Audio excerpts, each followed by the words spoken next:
All right, everybody, welcome to What Do We Do as a Working Medium? I think this is really, really, really important because, when you take a class and you start to evolve, you are so excited when you're done. But what do you do then? How do you get a following, right? Because you can know how to read, but how do you begin to create a following? How does that work? It takes time. I'm sorry to say. It takes time, guys. It doesn't happen from one day to the next. And that's why I'm so very supportive with the people that I love and I interact with, because I feel like I've worked for a long time, and to share a platform is amazing because we should be supporting each other, right? Instead of everybody having to wait all those years to be seen or heard or felt with all our beautiful gifts and who we are and who we came here to be. Now, Hazel, I know you're somebody that ever since I met Hazel takes everything. Hazel's like working so hard and really loving what she's doing. I mean, she's the perfect example of, what do I do now? You know what I mean? I'm investing this money. I'm growing. I'm excited. I'm really, really into what I'm doing. But what is it going to do for me in life? Does that make sense for some of you guys right now? Like, do you not know where to begin right now? Like, so I can see most of you guys are readers. So we have Hope, we have Buffy, we have Hazel, we have Maria, we have Cindy. Who is Maven Unmasked? Who is that? Hello? It's me, Ariel, Lily.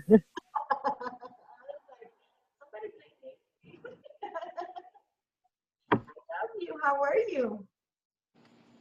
I'm good. How are you? Good. Okay, awesome. I'm excited. So we're going to go ahead and we're going to begin. And we're going to start by talking about creating a following. So everybody should have their journal. Everybody should have a pen. I'm going to give you guys everything that I've got. So we're going to talk for 2 hours. We're going to break for about an hour and 50 minutes. We'll break for 10 minutes and we'll come back. Okay, guys? So that way everybody can get up, stretch, or use the restroom, and keep going. So we'll have a time in the end for a Q&A. So you guys will be able to ask me whatever questions you have about anything at all that I'm doing. If you see me doing anything online in reference to classes and readings, and you have questions for me, now is the time for you guys to ask that now that I'm here. All right? So please do not hold back. Please don't feel that you are invading my space in any way by asking me absolutely anything about what I'm doing, because this is what this class is for. So the first thing we want to talk about is, what services will you offer? Okay, so you have to determine, what are you offering? Are you just going to offer psychic readings? Are you going to offer psychic and mediumship readings? Are you going to keep them separate? Are you going to do them together? All right, so sorry. This is something that you need to think about. Now, I'm going to tell you what I do, okay? I offer my psychic and my mediumship readings for the same rate. I don't change the rate. Some people charge less for a psychic reading than what they do for a mediumship reading. That's completely up to you, but I charge the same amount. I charge for 2 types of readings. One is a 30-minute reading and the other one is a 50-minute reading. That is pretty average in this field, where you're offering those type of time frames for your readings, either 30 minutes or 50 minutes.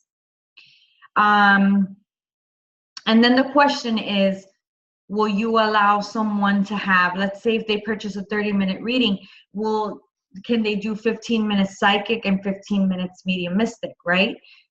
I don't care if people say, hey, I'm purchasing a 30-minute reading, but I want to do 15 minutes psychic and 15 minutes medium mystic. It's fine. And that's why I charge the same. So in a reading, they can do whatever they like. Again, that's completely up to them. The second thing is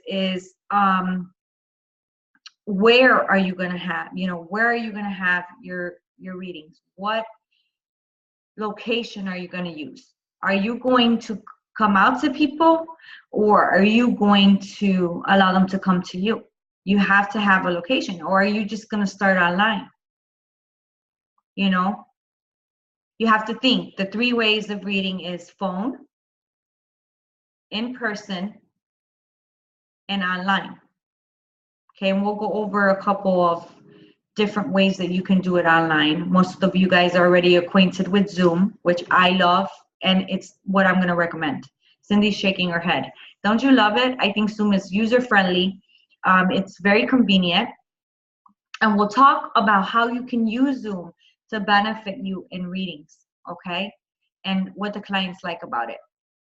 So when you're thinking about what services you're going to offer, you need to think about how long you're keeping your link. So Hazel, may I ask you, at this time, what do you feel is your time frame for your link with Spirit? Like if you're doing a mediumship reading, do you feel you're the link for 30 minutes already? Oh, with one person? Yes. No.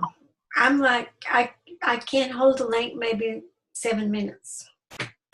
Okay. And I think that you can do more. I think you're bringing yourself to the point where you will be doing 30 minutes. So in your case, for example, I would say when you hit 30 minutes solid, you can begin to offer 30-minute readings, even if you haven't, still reached the point of doing 50-minute readings. Does that make sense? You can, once you hit the 30-minute mark, offer that to others if you wanted to. Are you talking about staying with one communicator for 30 minutes? No, I'm talking about just one recipient, but it could be multiple communicators, but one recipient. Oh, well, I haven't done 30 minutes. Usually in my classes, they go from like 7 to 10 minutes. Got it. So I haven't really gone out and done any public readings yet. I'm still just practicing online. I love it. Well, that's exciting that you're doing this, because then you'll, keep your eyes fixed upon what system, what your goals are. So once you put this out into the universe right now, when we're going over these things, your guys are going to be like, all right, Hazel, let's prep you. Let's go. I'm going to start giving you what you need to have a stronger and longer link. So good for you. I'm glad that you're here. I'd like to say something if we got a second. Today I went to the grocery store and there was a walking stick or a praying mantis or whatever stick bug on the side of the cart. And I looked on there and it said, things are coming with time, be patient, and to keep your endeavors quiet. I thought that was pretty Yeah. Yeah, because I feel like you're going to be there sooner than what you think, for sure. You're going to be I'm not rushing it. I'm in my sweet time and learning as much as I can. So, and that's what I love about you, because you do care about people genuinely, Hazel, and you're not in this because of money. And that's key in order to be successful. We can't do this just solely because of money. We have to have began this because of love and keep coming back to that. So that's really good. That's why you'll be a strong medium and a reader. Thank you. I appreciate that. Thank you. So, all right, let's see. Buffy, I want to come to you, Buffy. So, Buffy, right now, I know for a fact that you are connecting for over 50 minutes. So, at this point, you can you can offer 30 or 50-minute readings. So, what is in your mind right now? What is the service that you feel that you want to, that you're able to offer? I definitely feel I'm more towards the medium. Medium.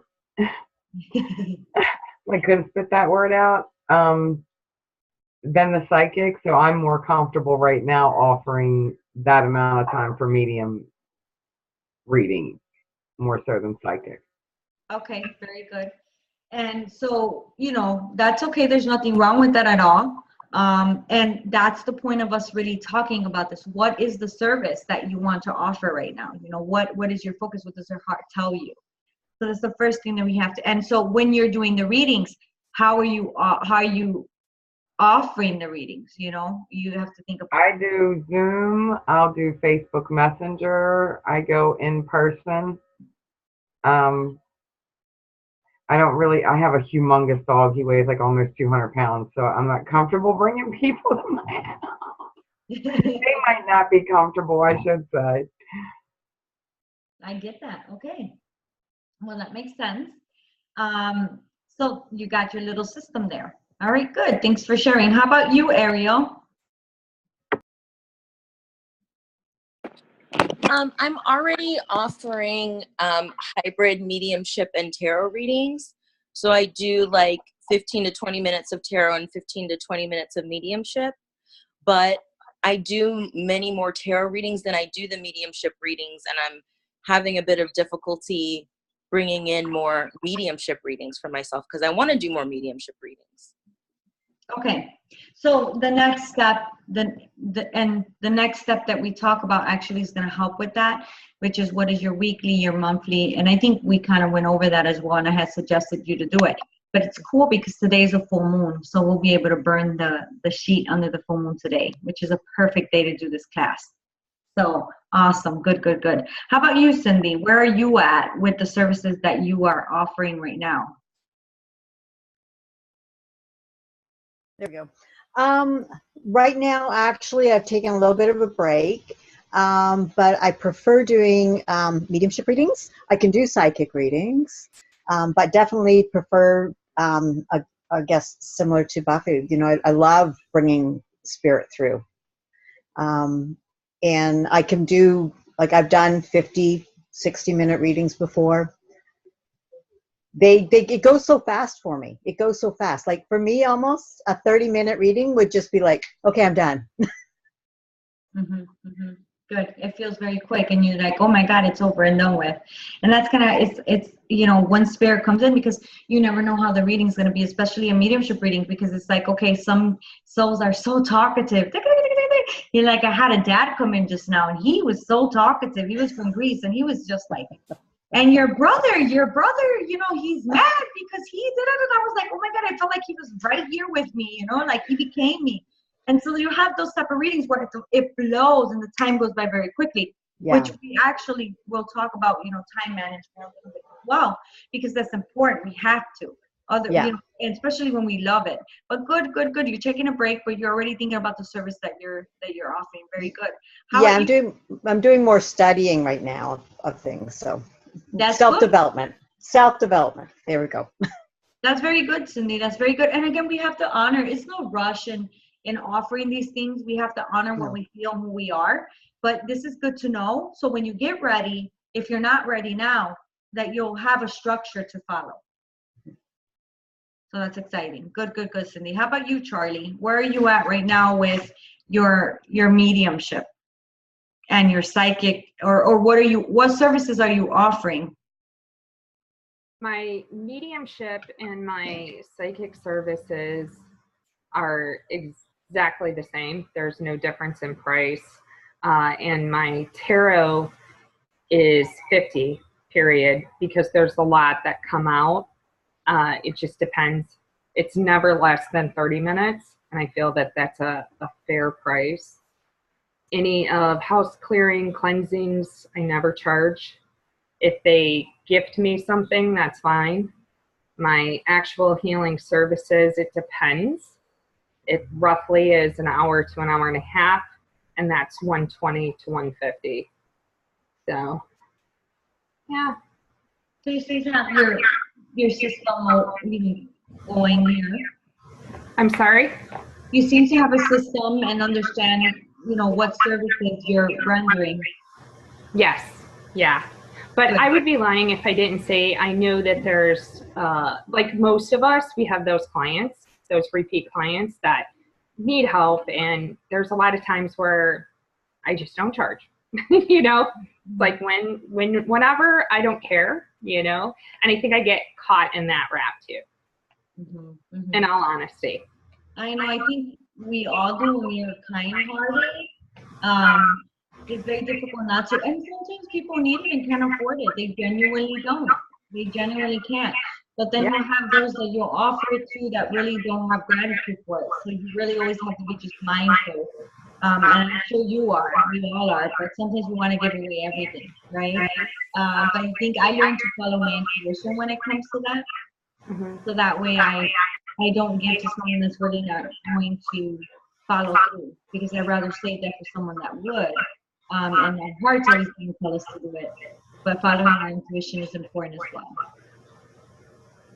That's for sure. Thank you, Charlie. How about you, Maria?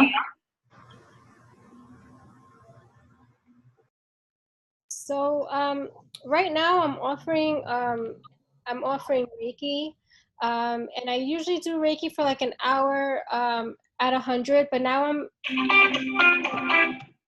Sorry. So now I have a space that they're charging me 20 every time I go, but I'm keeping the price because I just feel like 80 would be reasonable for Reiki. And the product, it's pretty much selling itself, but I do a lot of psychic readings. Today someone wanted an hour, and I thought I was going to struggle throughout this hour to find information, but it went very well. But usually I do about 30 to 45 minutes for psychic. Let's see, for mediumship, I would like more clients for mediumship. I would probably do about an hour easy with it, between 30 and 60 minutes. But I've been doing a lot of free mediumship, which is, for family, for friends. And I notice it just comes naturally. Like I just want to do that for them. And I'm also being asked to do a lot of home clearings, but I don't know. I've never really done that. So I'm asked, I feel donation would be fine. So, so that's, I offer a few other things, like angel card readings, but I do $1 a minute. But I would definitely love to do more mediumship, although the psychic is very interesting as well. I love the psychic stuff. And also, I've been very busy with the product making. I saw that. That's wonderful. I like that. I like your stuff. Thank you. Really good. Good job. Okay, good.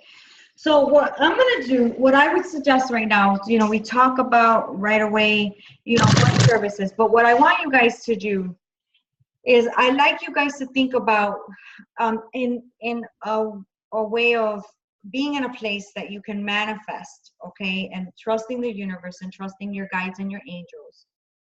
How much would you, if we begin to look at our services on a weekly basis, how many readings would be ideal for you to be able to sustain yourself and do this for a living? So would you say it's 5 readings, 5 30-minute readings? Would you say it's 5 50-minute readings? What would you say that you would need on a weekly basis to be able to do this for a living? So you write that down, okay? So you write it down. So let's say, do the math in a calculator and say, okay, I need to make $500 a week. So $500 a week, you divide that by how many 30-minute readings you would need, how many 50-minute readings you would need. Okay, let's just go by the readings right now. That's besides healing, besides anything else. Then obviously I want you to total those 4 weeks by the month.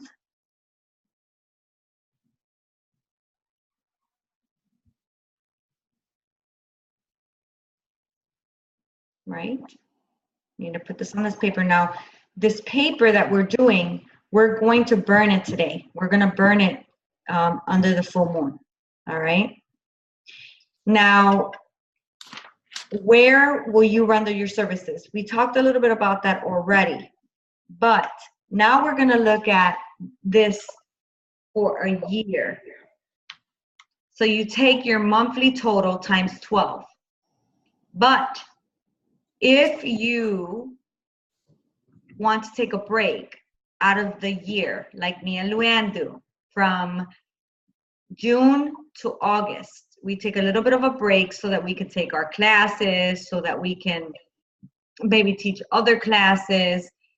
You don't want to obviously include those times because you still need time for self-development. Take a moment and do the math, and you can redo the paper.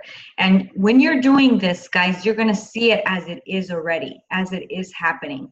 I have $500 a week coming in, I have so much monthly and then so much yearly, but you're actually breaking it down by service, because when you're doing that, you're actually putting out to the universe, this is how many readings I'm manifesting. I see it already. It's here with me. It's already happening. And because we're burning it, we're giving it to the element of fire, which is the highest element in my eyes, or the fastest element. And then we're doing it on full moon, which is brilliant.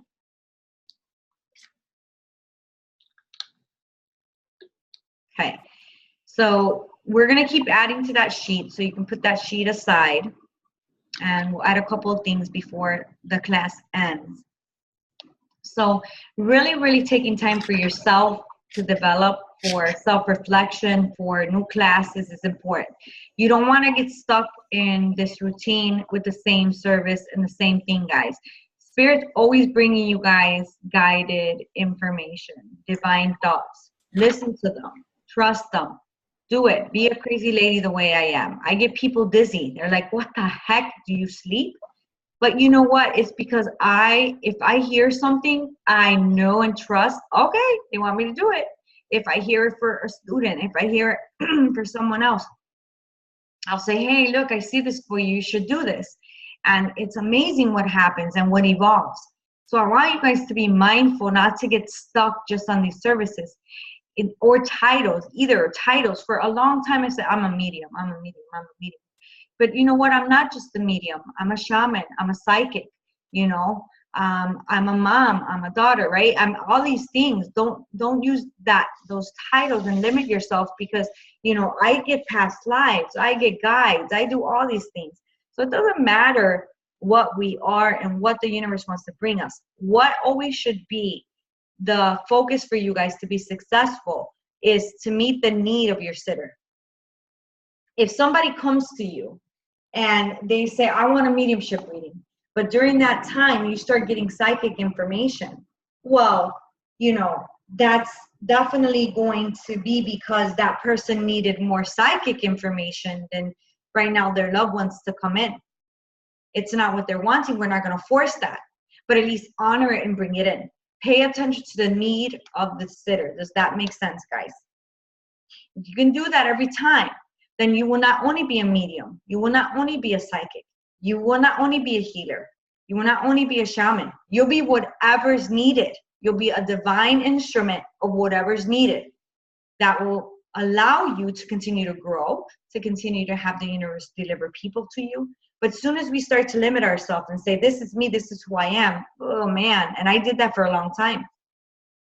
And when I started doing the shaman work, which I'm doing right now, continuing that with Charlie, I realized that I was more than just somebody that was an instrument for spirit. I realized that I was spirit. I realized that everything is spirit. I realized that, oh my God, why would I even, that was perhaps just a stepping stone. So please don't limit yourself, okay? Because that's how you're going to grow. Does that make sense, everybody? Whatever it is that you want to pursue, shaman, expanding more on psychic, if you became a medium before you became a psychic, that's okay to say, hey, let me visit a psychic class to see, you know? So then online. So you're creating a following by understanding your services, right? If you don't understand your services, if you don't understand how you're rendering your services, where you're rendering your services, you can't create a following. It's just not going to work, right? These are all things that you need to know in order to move forward with your following. Online. So you want to be able to be not only aware of the people around you in person, but you want to create a following online. And I'll tell you what, you guys see me all the time. I think that people are realizing now that online teaching, even though it's spiritual, is amazing. And I've been doing it for a very long time, and it was just very natural for me. And when I started, it was because I didn't have anybody to go to, and I didn't have money to sit with a medium. That's how all this evolved. But now, guys, in order for you to create a following, people have to get to know you. You understand? You can't. They want to know you. They want to know Charlie. They want to know Cindy. They want to know Maria. They want to know Buffy. They want to know Hazel. They want to know Ariel. They want to know Hope. You know. So Hope, what are your services? What do you feel right now that you're moving into in reference to where you are and where you want to be? Now, I know you're student teachers, so Buffy and Ariel are Luann's student teachers. Buffy and Ariel, Hope is the student teacher for Soulsight out here in Chicago. That's cool. I think the services I want to do, I do want to do mediumship. I do want to add psychic as well, but I feel like I'm still developing in the psychic still. I do want to add Reiki. I do want to teach. Like I like to teach. It's so weird because I feel like I like it more than anything else, if that makes sense. You know what I mean? I think it's just, I just want to help people. So can I say me and Ariel just had that conversation today? Isn't that crazy though? That's what I want to do. Like whatever it is, like I just want to spread it, you know, so I'm still trying to figure it out. And that's okay. So trying to figure it out is okay. Like Hazel said, hey, Hazel's here and she's still working it out, right? We're still working things out. We don't need to rush it. But now we have a foundation of the direction that we're going. So Hope, you know, you being here in the center, kind of me throwing your ass in there because I know you did. You're like, where the heck did you go? You're like, throw my ass in. Like, oh my God. That's okay. You do it. You evolve. I came back though, so that's all that matters, right? Yeah, and you're doing really well. You're going to extra step. That you're actually holding a circle for the students to help them before the next class, and you're doing all these things that really are supporting them in a way that they really need it. So you're already starting to show how you're going to evolve yourself. So I definitely see you moving into that spot. So everybody is going to evolve again into that area. Maria is ready to, Maria does the student teaching for the psychic class all by herself, and Charlie's doing the trance class all by herself. So again, all of you guys basically are student teachers except Hazel, which Hazel, it's really good. Pick their brains, Hazel. Pick their brains, Hazel. So, you know, it's kind of nice to see a variety of different type of people all over the world, but connecting in the very same way. And that's what I'm talking about online, guys. So when you get ready, and even if you're not ready to advertise your services, you indeed should create a group. You should create a group and start thinking about, you know, really, really filtering people into that group, and really going live at least once a week. And if you don't want to go live, you can make a video and then post the video. You know what I mean? Post the video. So I definitely feel like you want to not only do this, which is Facebook, but I want you guys to also create a YouTube channel for those that don't have one. Did I put that here? I have a question, Lily. Yes. So I have a YouTube channel. I have my business Facebook page, but I'm really, really nervous about starting a group page. Right. I don't know. I just have fear around that. And do you believe that it's required, like that it's essential to have a group page? Or maybe I just don't understand the benefits of a group page versus your business page. So the fan page is beneficial, ladies, because you can, for example, I just reached 5,000 people on my personal page. And when you get to 5,000 people, you cannot have any more requests. Okay? So if you have a group, that's unlimited. People can, you know, you can filter more people through there. And your fan page is not limited either. So that's the purpose of having the group and the fan page. Now, the difference between the two, I don't know, if you wanted to filter just and advertise in your fan page versus the group, and keep the group as a way of you bringing yourself, having a subject of the group. I don't know if some of you guys have seen, some of you guys are admins in the group. There's a subject of the month, right? Where the admins expand on. So it's like a classroom, Ariel. It's a classroom where you can save videos, you can save documents in there. You can look at it as your classroom, and you can look at your fan page as your advertisement. Gotcha. Does that make sense? Yes, thank you. You're welcome. So that's kind of how that works. Because again, if you, through your Facebook, your regular Facebook page, once you get to 5,000, you have to remove people in order to get new friends. So with the group, you could look at it as your classroom, and with the fan page, you could look at it as your advertisement, which I'm trying to get into the habit of doing. I should be posting my stuff on my fan page and then copying the link and putting it in the group. Does that make sense? So that you're, bringing people back into your fan page. But, you can create these groups and really bring yourself to that platform, because you can say, hey, I'm Ariel and I do readings, but who is Ariel? Who is Maria? Who's Buffy? Who are you? You get referrals. You could get referrals by other people, which is brilliant because that's most of my business. But I'll tell you what, a lot of people have found me on YouTube. A lot of people found me on YouTube. A lot of people found me because they looked up Mediumship Development Support Group, and there I was. So you want to be able to have a group name that is universal to what you're doing. Okay, guys? You want to have a group name that is universal. So if it's mediumship, it's mediumship. You don't only have to have one. You can have one and name it one neutral name, or you can have separate ones for separate things. If you want to focus just on psychic, if you want to focus just on mediumship, if you want to focus just on trance, you can do that.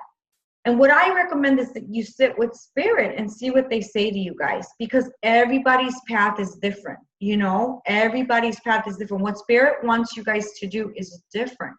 But you have to have a home so that people can come and see you. You can look at your group, your fan page, your YouTube channel, and we'll talk a little bit about marketing as your home. Okay? If you do not have a home, how can people ring your doorbell? All right. Online is so important, especially because we're all kind of networking, with each other right now. And, it's important to be able to be seen, and don't be afraid to give. Don't be afraid to give. So what's pretty cool, I don't know if you guys knew this, but if you go live on YouTube from your phone, you can save it to your phone and you can upload it on YouTube. Okay, you can save it from your phone and then upload it on YouTube. And that's tax, you can write that off. Because if you were live for 1 hour, and whatever your rate is for 1 hour, the video is proof in case you ever get audited. Hey, look, I took an hour and it's $185 or whatever your fee is that I invested in marketing. So you want to be smart, guys. I have learned this and probably lost money because of it, and that's okay. I don't care about it, but I want to give you guys everything I've got. So if you do a live video, remember to save it, put it on your YouTube. It's there. You can show proof. You can send the link. All right. And it's on YouTube, which is being seen, as well as on Facebook. Okay. Facebook is a big avenue, but we also have Instagram. We have Twitter. And I would suggest for you guys to try to, if you're already at the level that you're reading, to try to get your website up. Because if you get your website, you can apply to be on the Best Psychic directory. And it takes about a year for them to get back to you. But you would have to have a business email and a business website. All right, and we'll go over kind of what I used in the beginning. All right. So put that on your list, to make that Facebook group. Start thinking about what is it that you want to bring to people, and then create the group. Take your time. Some people use their name. Some people use, like Maria is Flower Magic. So Maria uses Flower Magic. That's her website. And she posts a lot of things in there. Maria, do you have a separate one for your mediumship stuff, or is it all there? It's all there. But I wanted to ask you, Lillian, because I'm having a really time marketing myself as like a medium and psychic. And so I tend to focus a lot on the product because it's easier to market that. And it's just like, I don't like know what to do to make myself known as a psychic and medium and healer. Like, do I make a poster? Like, I don't really want to do that. Like, so we'll go over to the next thing. So guys, remember, Facebook, Instagram, Twitter, eventually you want to be able to go on the best psychic directory. All right. Again, you got to have a website in order for you to do that, but it's a great tool. I've had people find me on there as well. All right. Good. So we talked a little bit about YouTube. You know, it's to be seen, because look, if you wanted to just record yourself and put it on YouTube and then share the link on your group, you could do that. You know, share the link on your fan page, you could do that. The key, Maria, which is what you're kind of asking, is, you know, how you can do that is by reading. You see me all the time. I do free galleries. You know, I go on my Facebook and I say, all right, I'm going to read, people. Come on. Who's there? Let's go. I'm going to read.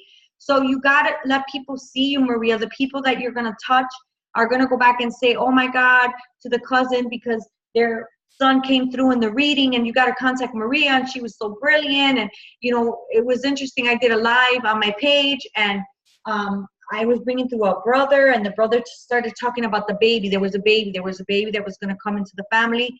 And because the girl that I read on the Facebook Live got that reading, she took a pregnancy test, and she found out she was pregnant. So, and she went back and she told everybody, and then she kept showing people the video. So that's just an example of how you can, you know, bring spirit. And how excited was Spirit? How excited was her brother that he said that shit live? He was like, yup, there's a baby and it's coming, you know? And she's like, oh my God, my brother, you know, that meant the world to her. So guys, yes, we want to focus on how do we go out there, but you have to understand, Spirit's going to do it. But you have to just be crazy enough to do it. Just go out there, just do it. I'm going to go live, and I'm going to do readings. And I'm going to Spirit take the steering wheel, Maria. You got to do it. You were doing it in the psychic group. The same way you were doing it in the psychic group, you know, you can create a mediumship group. You know, I always tell you guys, in the Parliament crew, you guys can post once you get your groups up, guys, post the links in there. You know, share them in there. Share them with each other. Share them in there. You know, Maria, just show people, don't be afraid to give. Giving is receiving. So that's definitely going to help a great deal. We kind of talked a little bit about, and I'm glad, Charlie, that you're here, because you can talk a little bit, if you don't mind expanding a little bit when we get to the copyright part, okay? Because I know that Charlie helped me a lot. But we want to talk about the yearly manifestation ritual. So when we're done today, I want you guys to finish that sheet that we started. I want you to do it weekly, monthly, and yearly, all right? And I want you to put, even you, Hazel, it's okay that you're not doing the readings yet. I want you to see it like it's already there. You know, what is your ultimate goal to help the spirit world? What is your ultimate goal to help this world, right? What do you plan to want to give? And what do you need to sustain yourself so that the more you have, the more you have to give? All right. So I want you guys to write that affirmation on that sheet. The more I have, the more I have to give. The more I have, the more I have to give. Okay. You're also going to write the affirmation on there. I ask that those that should come to me for healing are provided the money and the motivation to come so that I may help them meet their needs.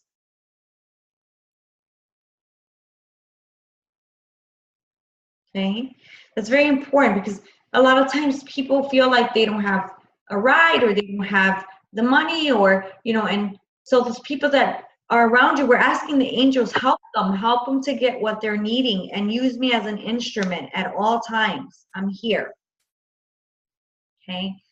So the yearly manifestation ritual is going to be, once we're done, we're going to, again, keep adding to that paper, but you're going to burn that. You're going to burn that under the full moon, okay? You're going to burn that under the full moon, and it's going to be wonderful. A lot of people say you should do it under the new moon, so you can work with the phases of the moon if you like. I always used to do it every full moon. So I would write down, I would burn it, and then I would, every time something happened that I put on this list, or some new knowledge that I received, I would write it down, and I would put it in my gratitude box. So I want you guys to make a gratitude box. So anything, a shoe box, a wooden box, that's your gratitude box. And every time something happens moving you closer towards the manifestation that you're wanting for the next year, you're going to write the date and you're going to put it in there. Okay? The gratitude box. You're going to ask your guides, your ancestors, your angels, if you believe in angels, to raise the frequency in that box, to raise it up. Okay. So the next thing we want to talk about, ladies, is schedule for marketing. Okay.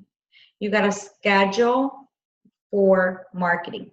Now we determined what services we wanted to offer, how we were going to offer them, where we're going to offer them, because are you going to come to people? Again, are they going to come to you? What is it? Like Buffy, you might have a big dog. I mean, you know, those are factors that play a part in how you offer your services.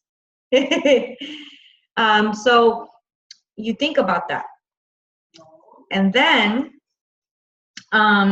you allow yourself to come into a place. Hi, Citali, how are you? Good, good. Are you eating your yogurt? Yeah. Yes, I'm in class. Sorry, guys. No, you're okay. Do you need anything from me? Do you need anything from me? Yeah, you can use my room.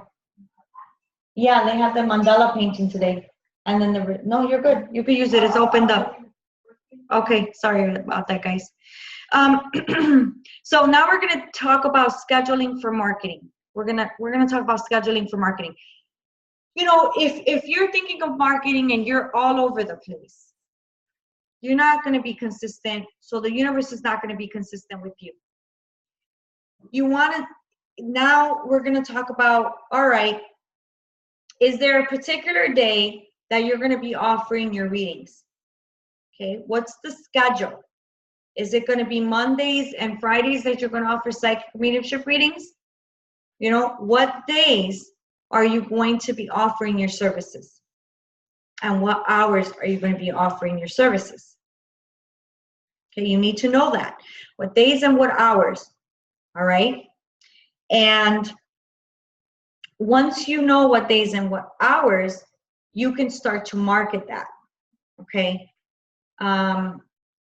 And one of the things that you'll need to market that is going to be the price. Okay, you're gonna have to determine a price. Now, when I started reading, I would do it by donation. And that's how I started my following, was by donation. Okay. Then I started charging $1 a minute. I kept growing and growing. Then I started doing more readings. I got certified. And at that point, Lisa Williams said to me, well, you should have a rate for your readings by the minute. Okay. Now, you're starting with $1 a minute. Okay. And you slowly should gradually pull your way up. I am at $3 a minute right now. And I don't feel that I would right now change that. I feel that I'm in the middle. I'm not the least expensive, but I'm not the most expensive in my locality here in Chicago. So it's important that you guys look at your locality. What are other psychic mediums charging in your area? Not for competition or anything like that. but just so that you are realistic about what your boundaries are with what you're charging.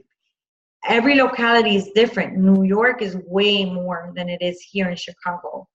Maryland is a little less than Chicago. So you want to be able to, look and see. It's important to know what you're charging by the minute, and you'll understand that a little bit more when we get to groups, to charging for groups, okay? Because it's part of an incentive to charge for different types of readings in a group setting, all right? So we'll use that minute rate for that. Now, we've determined the days. We've determined our rate, okay? If you are somebody that is connecting psychically and it's solid psychic and solid mediumship the whole time through, your information is flowing, you should be charging, obviously, based on what you feel in between, and it'll help you a great deal. So you know that you want to say that there is a sense that you don't want to be outpriced, especially in the beginning, but obviously there has to be an exchange. Let's say even if you donated a reading to someone, exchange a penny, ask for a penny, okay? Because that's the exchange of energy, giving and receiving. Ask for a penny, ask for $1, just an exchange there, all right? So there, you should have that, because you don't want to push away the prosperity either. Does that make sense? You don't have to look for it, even if they didn't have a penny and they gave you a piece of gum or something. I don't know, right? I mean, that's just an example. Have an exchange, okay? So you want to be able to connect with those days that you are rendering the services and how often you're going to be marketing your services. I recommend marketing your services weekly. This is why, Ariel, your group is important, because it is within this group that you can do that. You understand? It is within your fan page that you can do that. Okay? When people say to me, how can I know what's happening? Well, you can go on my website and you can check and see what's happening on the website. But you can also go on my, on my Facebook, because I post everything there. And I think and I didn't even intend for it to be that way for me to reach 5,000 people, but that's how it kind of got to that point, It's like, oh, I post everything on Facebook. Some people might not have a Facebook, all right? So that's where YouTube is awesome, because anybody has internet, right? So that's why you want to have a YouTube, because if a person doesn't have a Facebook, well, at least they can go on YouTube and see what's going on with you. So if you went live on Facebook and you saved that video and you posted it on YouTube, they're not losing out on anything. You see that? They're not losing out. You're allowing somebody that doesn't want to have a social media page to see you. So having those is very important. I recommend that you market the same day every week. So if you choose to market one day out of the week, then market on the day you choose. I like to do it on Mondays. The cool part of Facebook group page is that you guys can actually schedule your post ahead of time. Did you guys know that? So if you go to a group and you go to, like, you're going to, hold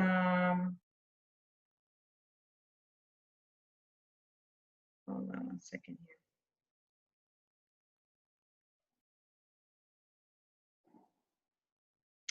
here.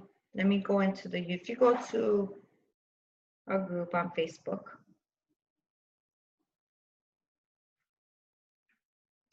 and you go to here, let me see.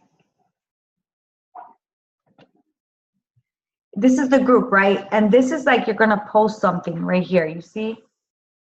You're gonna post something, right? You hit it,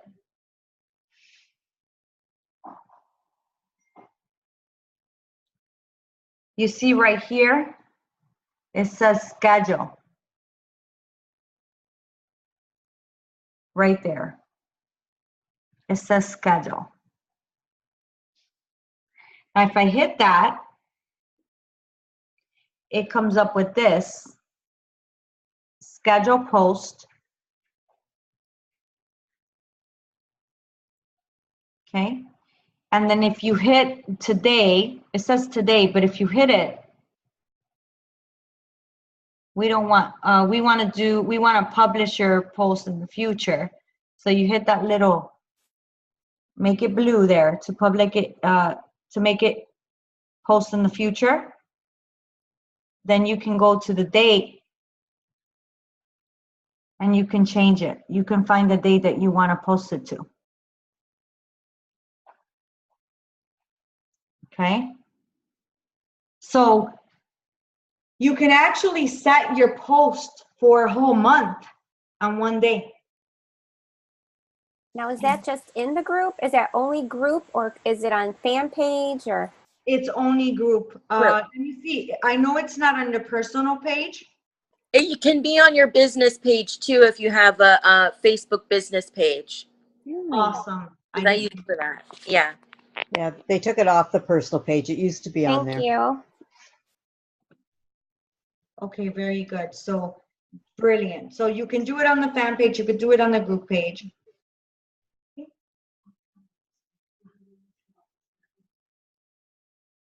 Oh, can you guys hold on 1 second? I'm sorry. No, it's okay.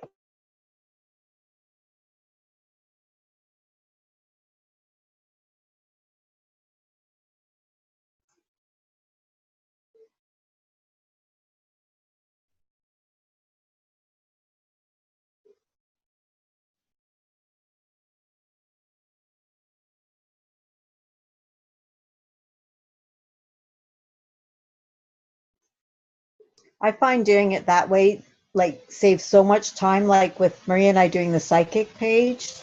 Like on a Monday, just plunk down, cup of coffee if we're talking about chakras or something, because usually we'll do menus and all kinds of different things. Just do the whole week's post, schedule, schedule, schedule, schedule. And then if you have other stuff during the week, you just add it.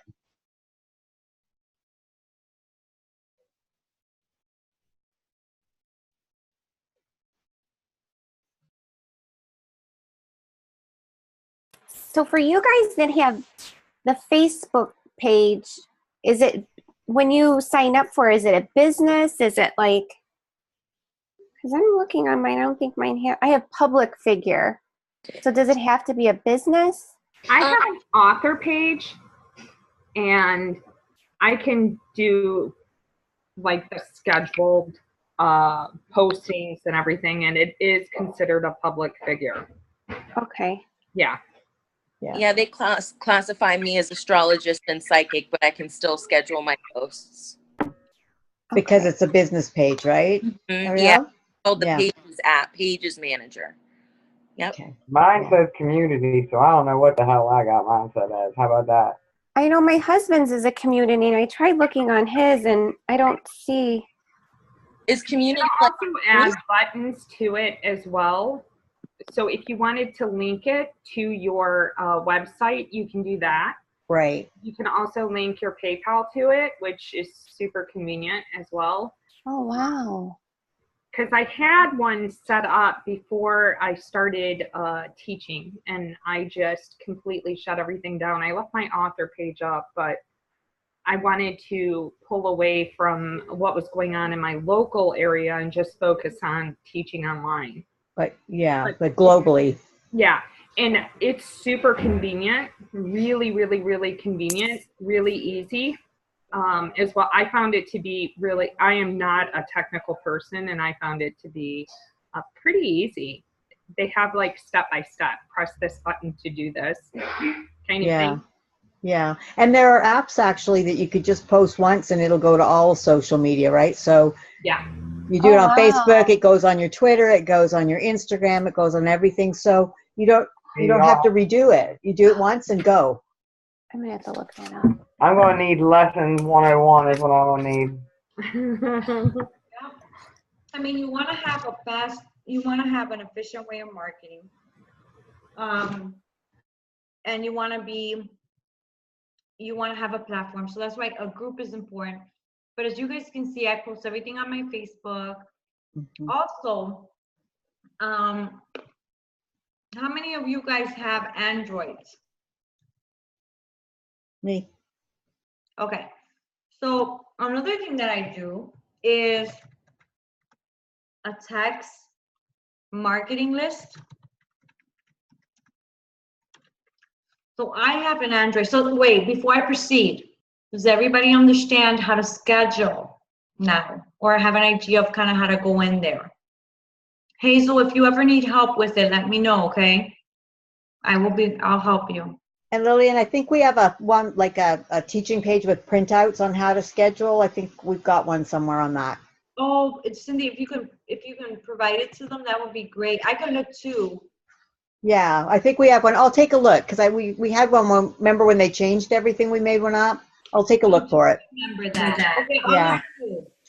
I have a question for everybody, really. I just started taking classes last October, and I've been told that it takes a while, and so I just wondered how long before all of you really started doing public readings and or teaching, because I haven't been in a hurry about it because I don't want to rush out there too soon, you know. That's good. So how long do you think is a general rule someone who stays with it? I say 1 whole year after you are certified or have been in classes. You have to be in classes for 1 whole year, and normally by then you're like, okay, your link is strong, you're connecting. Then the second part to it is putting in the year to create the relationship with the spirit world, right? Because through your readings, Hazel, is where you're going to get stronger with them. So from the moment that my certified mediums finish, I tell them now it's approximately about 6 months to a year before they really start working, as working mediums. So that's been pretty average. How about everybody else here? Who wants to answer that to Hazel? I feel the same way as you, Lillian, like a year after certified and then a year of building, to become a teacher or anything further, but you have to constantly continue your education. I think there's no stopping in learning in this field at all. And you're on the right track, Hazel, because you're like, really trying to understand. And yes, I also find that when you do wait like about a year or 6 months or so, what you're gaining is experience so that you can share your own experience with your students. Good job. So the way that I developed my course, the Soul Side Out course, I originally was teaching that alone. And the way that I developed that was, and Cindy knows because Cindy was one of my first students ever. I took what I did in the beginning of my development. I took what I experienced in the middle of my development and what I experienced towards the end when I started having a link and understanding it. And that's how I came up with the course. So journaling is important. And Hazel, that's a great question because you've been already at this for months and you kind of understand. But I think honestly, the key is really first goal should be to hold your link for at least 30 to 50 minutes, okay? The second goal should be to get in there and start doing readings for at least 6 months to a year. And then at that point, I feel like the confidence is there, the relationship with the spirit world is there, from you to them, and then not only from you to them, but from them to you. They know how to use you. You know how that you're gonna, work with them. That's where that 6 months to a year comes in. It's like, how do your guides help you in a reading? How do you understand spirit? How does spirit understand you? What is your niche, Hazel? What is it how are they going to give you information? Because think about it this way, guys. everybody has a different frame of reference. Everybody has a different reference library. So not every medium is the same. The way that the spirit world is going to use your reference library is different from the way they're going to use mine. And the way you're going to find that is by doing practice readings. And you know what I found personally is and I would totally agree with those time frames that you all are talking about.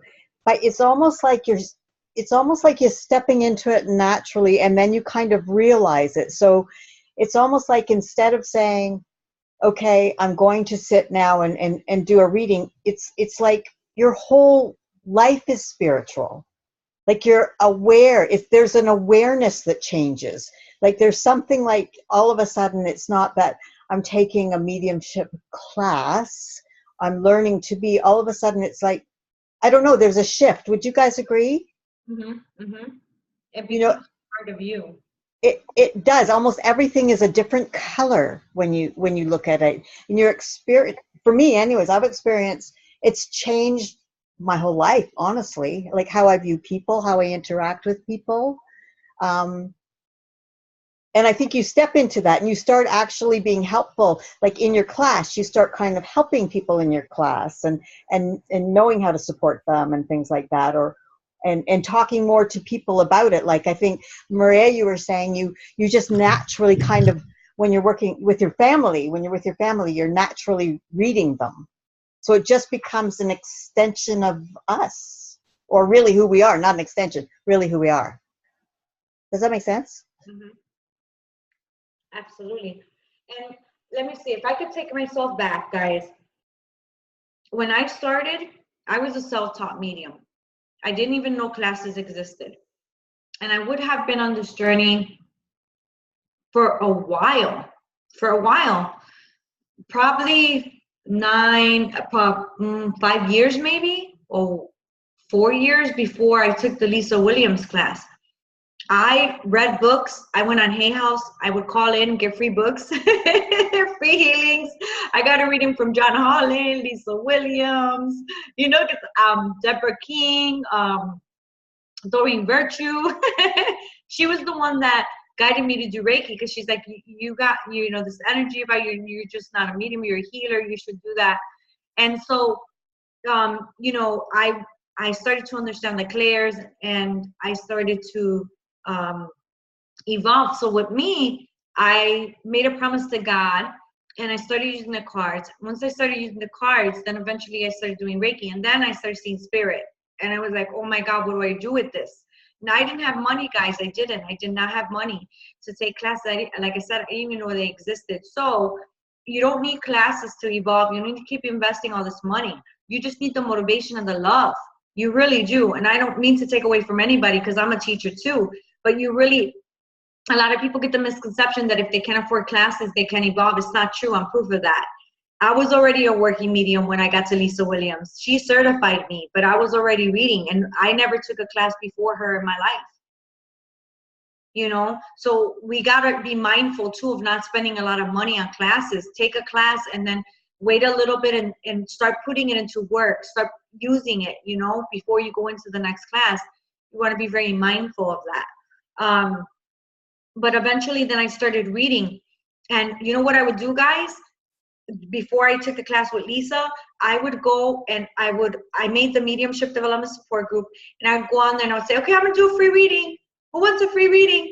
And I didn't even know what I was doing, guys. I swear. I remember when I was first reading, I'm like, okay, I have a man here, and this man looks like this, and he feels like this, and then I was remote viewing, I was getting guides, I was getting past lives. It was like, and the mediums in the group were like, oh my God, how are you doing all of that? And I'm like, what am I doing? I didn't know. So, you know what? Trust yourself. And Hazel, I feel like you're so much more ripe than what you think. I don't know. I always get that sense with you. You're so much more than what you see. I think that there's a bit of fear due to religion. Does that make sense, Hazel? No. Okay. So I've actually been involved with this spiritual field since I was a young child, and read and studied and self-development all my whole life. And I've actually been a teacher in massage therapy and healing methods. And so, but mediumship is something that I just started with last year. Okay. But I've been in this for years and years and years. But I want to say something while I have my mic off, if you don't mind. And she was talking about helping people in classes. Sometimes I think I talk too much in classes because I've taken so many classes and I'm always throwing in this bit and this bit and this bit and different things I've learned from different teachers.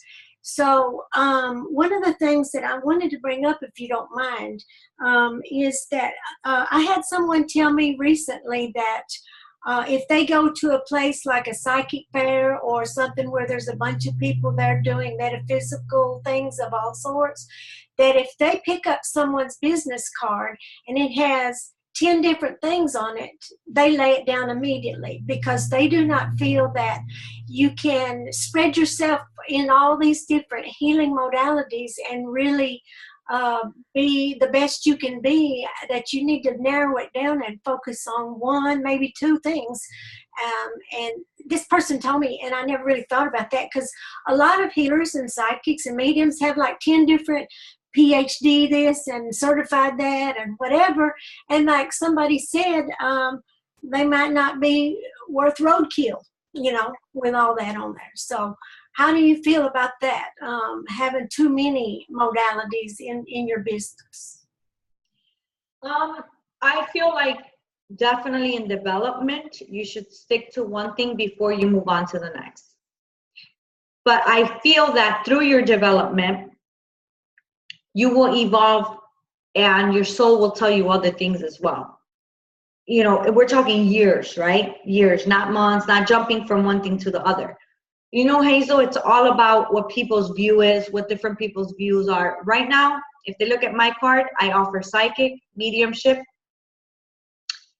Reiki, chakra therapy, and shaman soul retrieval or releasement. And those are things that have come as I've been evolving. So I think that as long as somebody is taking the time to do them one by one and their soul is telling them to do it, that it will work for them because it's aligned with where they're at. If the person is doing all these things and it's because they're being guided, because they want to do it just because somebody else did it, that's where I think you would get the feeling that you're talking about how, it's too much and it's not aligned. So it's too much. I think people get the feeling of that. People will come here for a mediumship reading and say, I want to come back for healing. What type of healings do you know what I mean? And they're like, oh my God, that's so cool. But I definitely feel like titles shouldn't be important. That's another thing too. People get really stuck on titles. As I said earlier, I think we should just give whatever the need is. I like having those, Hazel, because for me, if someone comes in and they need healing, even though they're coming in for a mediumship reading, I'll offer them a free 5-minute healing. You know what I mean? And I'm excited to have the biomat there. I'm excited to lay them down there. So that's where I really like that. But it depends on the person, Hazel. It really does. And I agree with the view of the person that, says, hey, you shouldn't have a lot of things going on. But if that person naturally evolved, I think that it's okay. But that's my view. Charlie, you wanted to add something to that? I do. I think that all of us as practitioners, I will be the first one to say that I am a lifelong learner. And I'm a nerd and I study and I want to know everything. But we have to be really careful of not evolving and stepping into our power and just staying on that hamster wheel of being the eternal student. You can still continue to grow and learn and further your knowledge and education while stepping into that power and claiming that I do have the ability to spread this knowledge. That's all I wanted to say. That's beautiful. And I think, again, it goes back to just this understanding, right? What our soul is aligned to do. So I agree to that to a certain extent, Hazel. I think it's how the person goes about it, really. Yeah. So we learn how to schedule. I think you should do it weekly, same day. You could schedule it for the whole month. Okay. Now, how can this help you? The scheduling help you? Well, if you have a group and you have a subject of the month, you can schedule whatever subject you want to talk about. And Cindy does that in our psychic group. She'll schedule it already out. Like we're doing the crown chakra this month, right? It was the crown chakra. So she scheduled her post for the whole month, every week. Voila, it was done. So, you know, if you're talking about clairvoyance, and I think a subject of the month is good because what starts to happen is you start getting a flow of people that are following you, right? Because if you're talking about clairvoyance and then the next one's going to be clairaudience and the next one's going to be clairsentience, everybody wants to follow through. Like, oh, if somebody in the group that didn't understand it at all and is brand new, they're going to be appreciative and excited. Does that make sense? Right? So you want to give them a place to sit to learn to grow. Going to the texting marketing list. Okay. But before we go to that, this is for Facebook. So when you're scheduling on that particular day, that's Facebook. But you should also follow that with Instagram, right? With all your other social media platforms that you're on, Twitter. The same day, post whatever it is that you need to post in reference to your marketing, okay? I suggest that you make a flyer that talks about your time that you're offering and, what is your prep for the person, what do they need to bring, whatever it is, etc.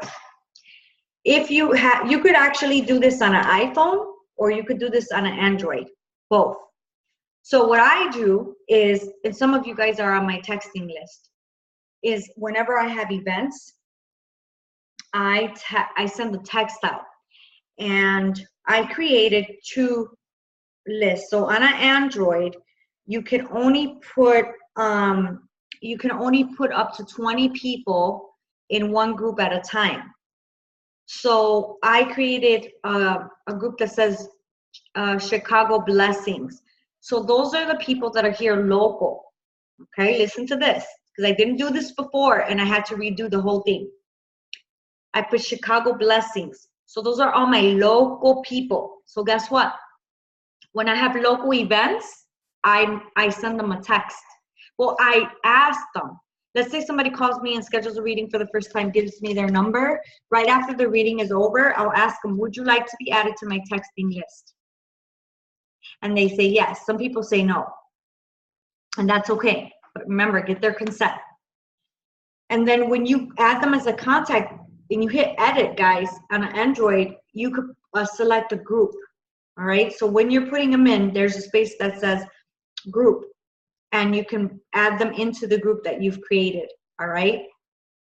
I also added a series of another group called Out of State Blessings. That's for all the people that I have read or my students that are out of state. Because if I'm offering something online, now I can market to them as well. But if I'm offering something local, I'm not pestering them, right?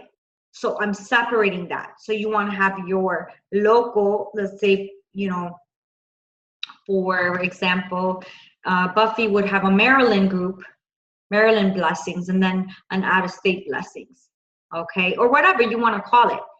Now, on an Android, you could do that over the phone. But on an iPhone, you have to log on to your iPhone account on the laptop and create the group from there, okay? And then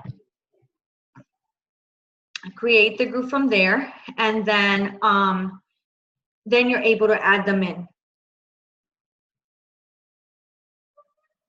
No, Charlie, I don't use a third party to text. There are people that will a service, they do offer a service, but I do it myself. I do it right off of my phone. I don't pay. So it really works. Every time I send it out, I always get a response. For example, guys, Monday is the last Monday, and we're going to talk about this now. What would you market? You'd market your services, but also Monday is the last Monday of the month. I offer my phone readings at half off for the last Monday of the month. See that? So now I have a flyer that says that, and I'll text it to everybody, to my local group and also my out-of-state group, because it's a phone reading. Lillian, Yeah. is it just one reading? Like, what if like 10 people like contact you? Then I schedule them. So they could schedule it on a Monday. They could purchase it on the Monday and schedule it for any day. Okay. Okay, they can schedule it for any day. And I always have 3 responses off the bat. You want to have a promotion, guys. You want to give back. There's people that can't afford your rate. You're going to get to the point like me. Some people cannot afford my rate. I don't want to be unobtainable to people. I want to cherish my worth, but I want to be available to people that are less fortunate, because I come from that. So when people contact me and say, that's a lot, I can't afford that, I'll tell you what, call me at the end of the month. My readings on the last Monday of the month are half off. Okay? And I'm obtainable. All right. You also want to, and I'll add here, there is such thing as MailChimp. And MailChimp allows you to upload your emails from your Gmail or Yahoo, whatever, all right? This is why, guys, it's important for you to create a business email. Create just a business email. Try to use your name. Your name is important. You want to put your name out there. You can upload your emails from the Gmail onto the MailChimp, and then you can also schedule on there weekly emails being sent to these people or monthly emails. This is how you know where you guys probably get them. You know how you get those newsletters in your email? Some of them are coming from MailChimp. Okay. We also have Constant Contact. Check that out and see if you guys like that. Same kind of concept, same kind of thing. Constant Contact. So it'll get your once they email you for anything, you'll upload it to MailChimp or Constant Contact, and then there you go, you have a newsletter. And that's another way of marketing your services. So you can put you can actually talk about yourself. This week is this and that. You can kind of get to know, allow people to get to know you via email too. So it's another avenue, okay, guys? Now, Cindy, I know you know a little bit about that, right? Because that's kind of what you do for work. Yep. So is there another service besides the MailChimp or the Constant Contact that you would recommend? I was just looking up, we were talking a little bit about, the ones that you're using when you do your Facebook posts. I'm just trying to, I forget the name of it. But when you do your Facebook post, it's going to go to all your social media. You can schedule the same way. So there's an application, and I'm just drawing a blank on it, where you can put it in, it'll go to Facebook, it'll go to Instagram, it'll go to Twitter.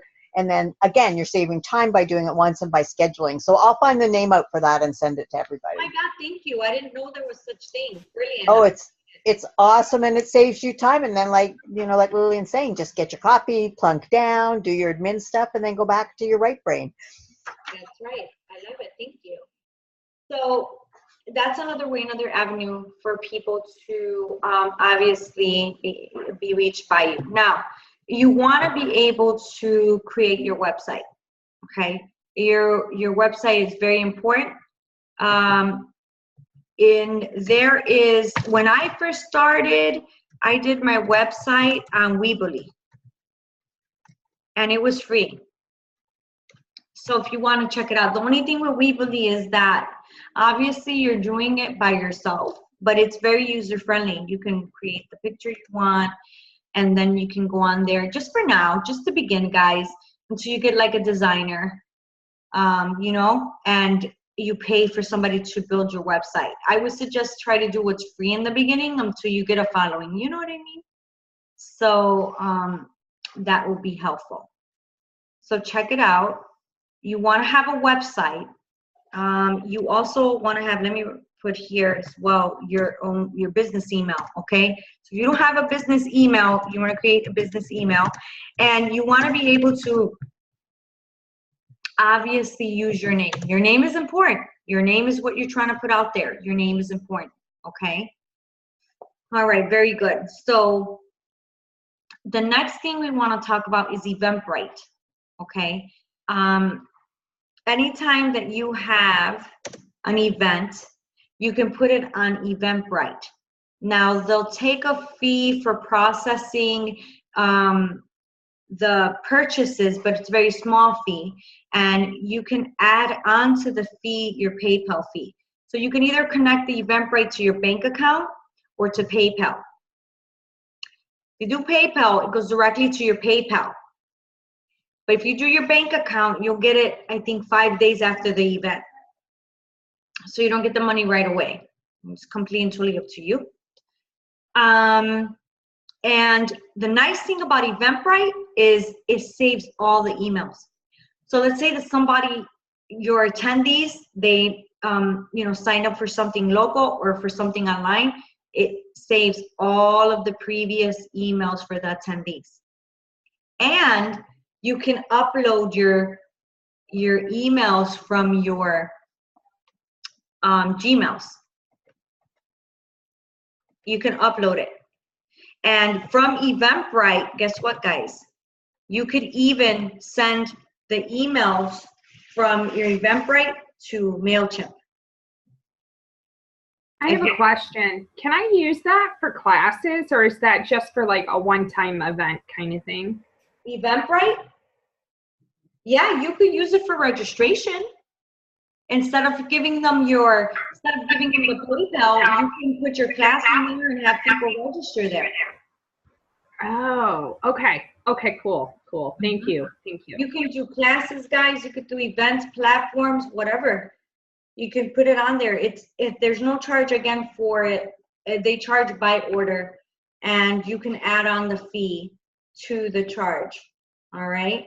Eventbrite is a lot of fun. I use Eventbrite only, but I know that Constant Contact also offers the service of putting your events as well. So Charlie, check both of them out, okay? Because I didn't know that. I learned that recently.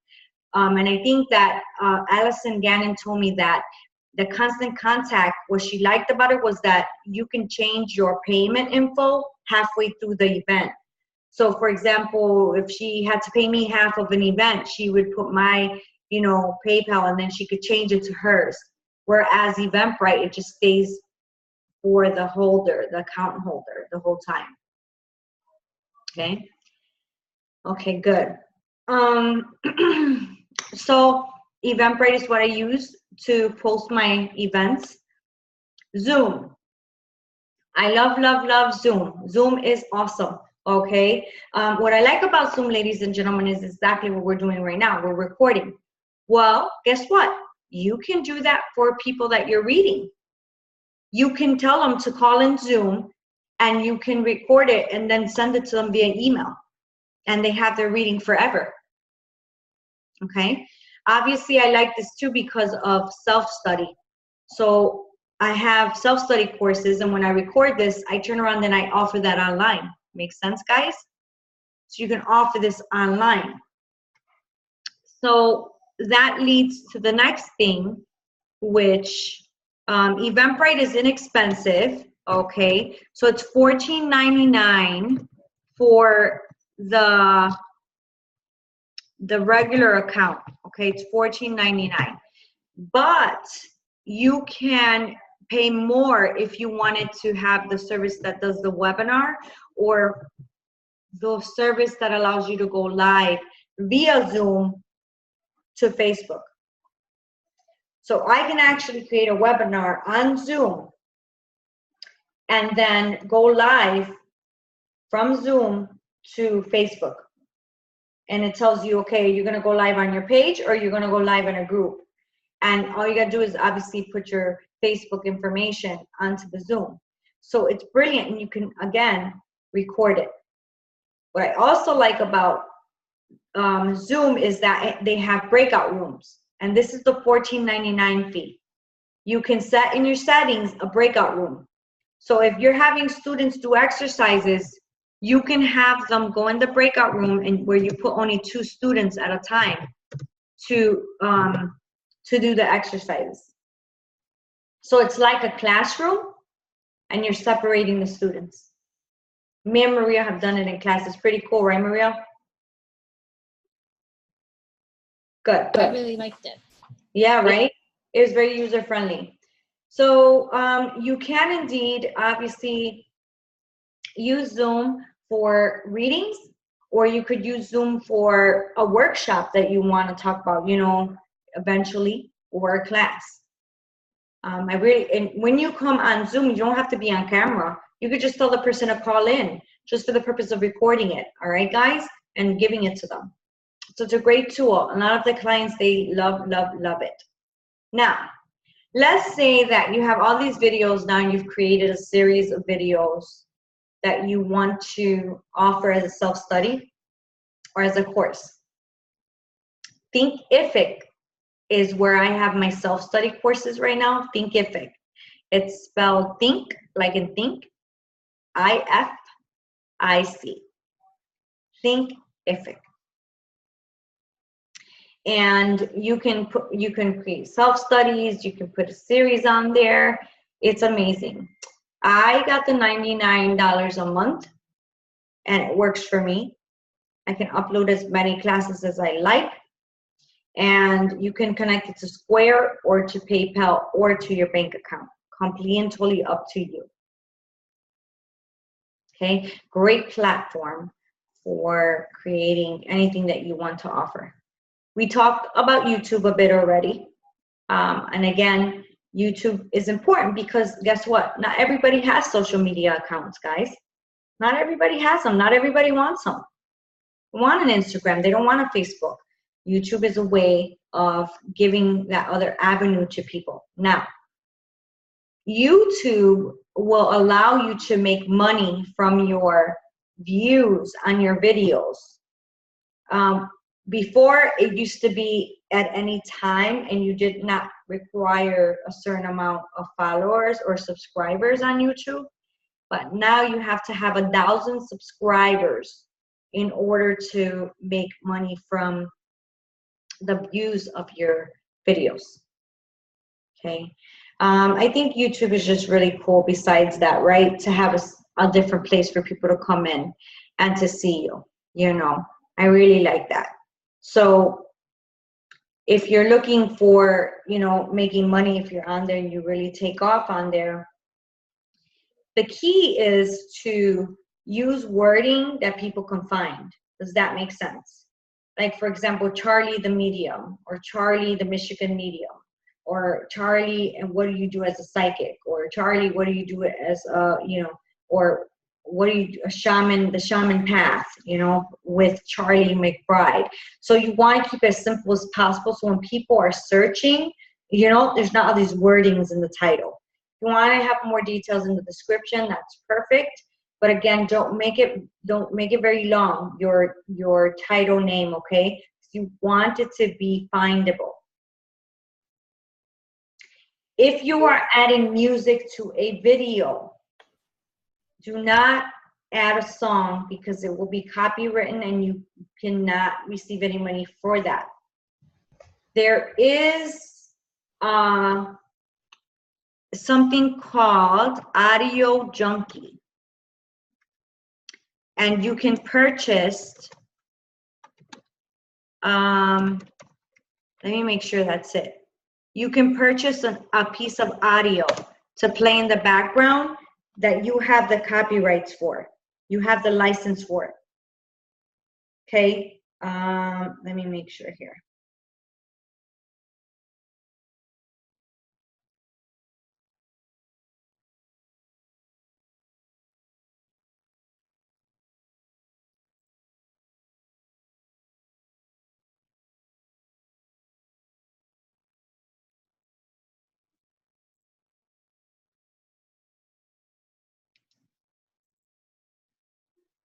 1 second here.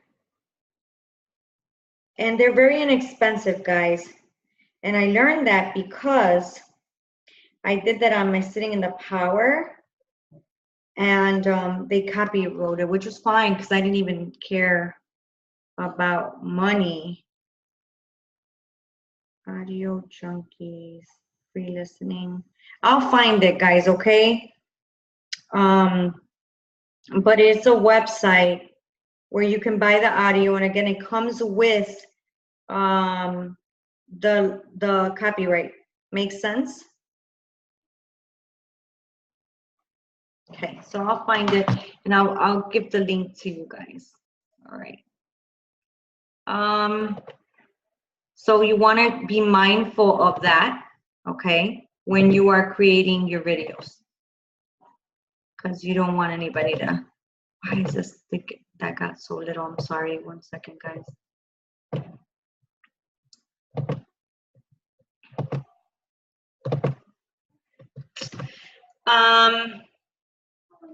Copyright. So Charlie, can you, I know that you mentioned to me where they can get the copyright for anything. What was the name of it?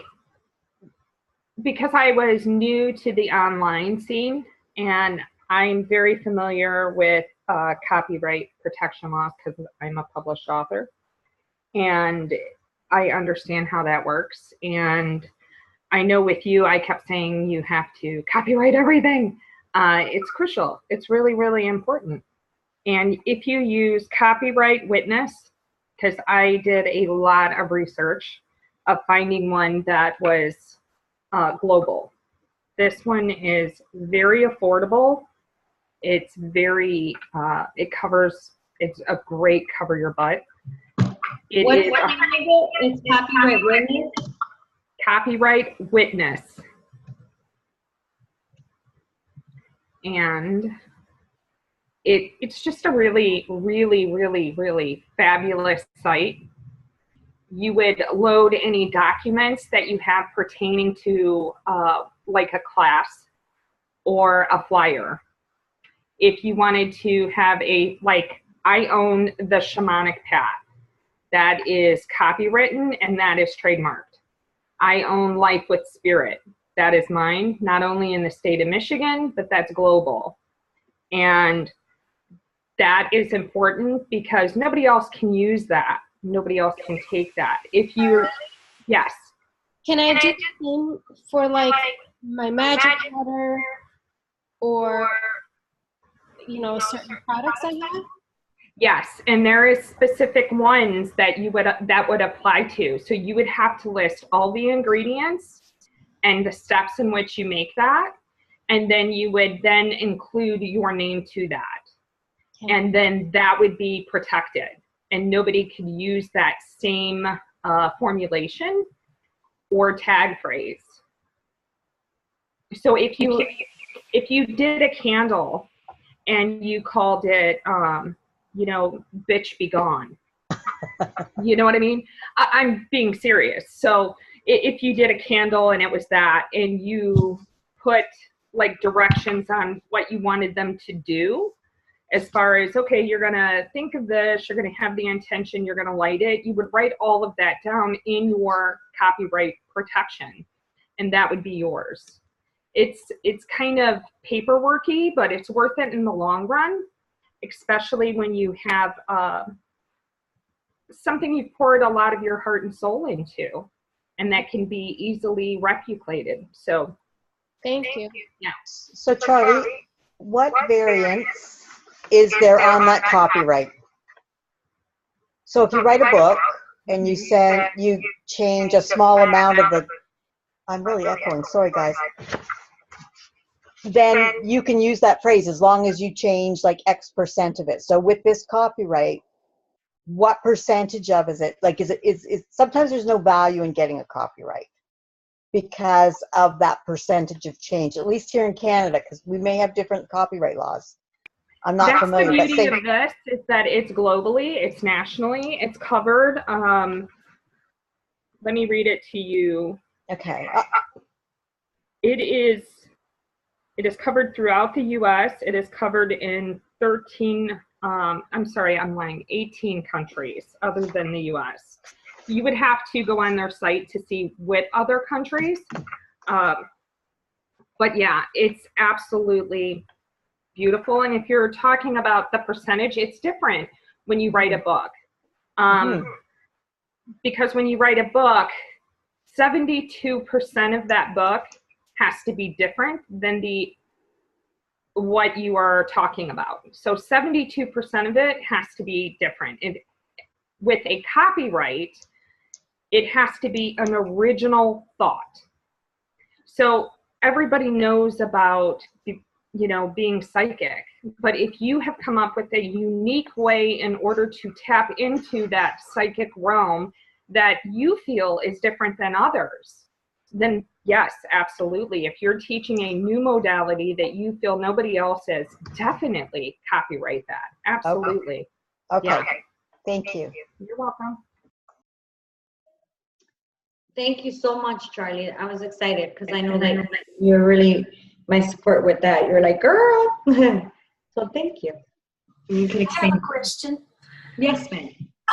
Speaking of covering your butt, I love it.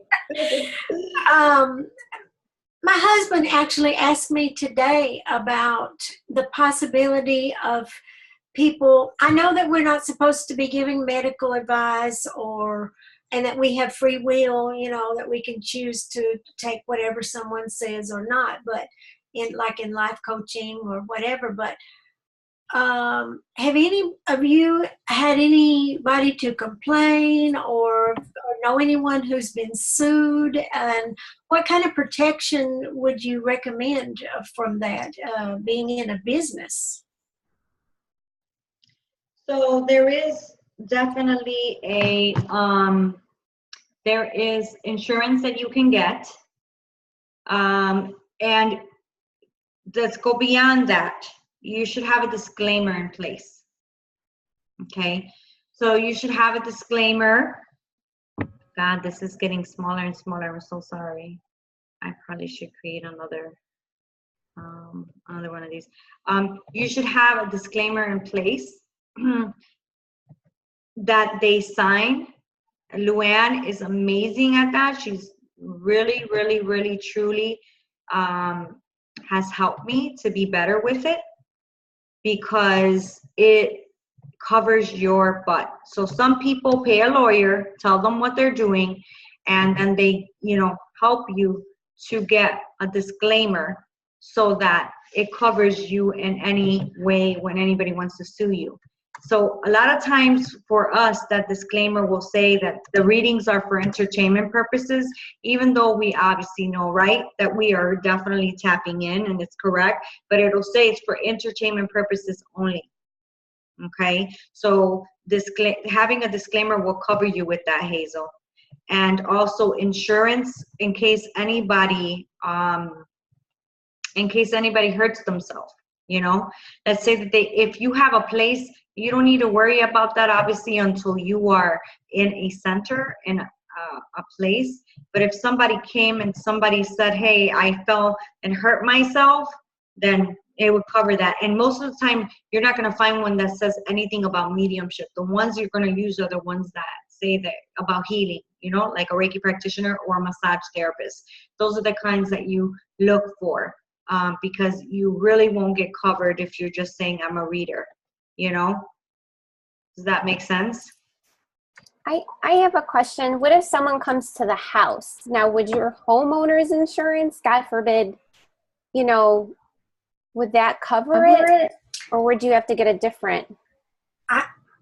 Can I say something about that? Yes. When I was in Louisiana, I had a massage therapy office in my home.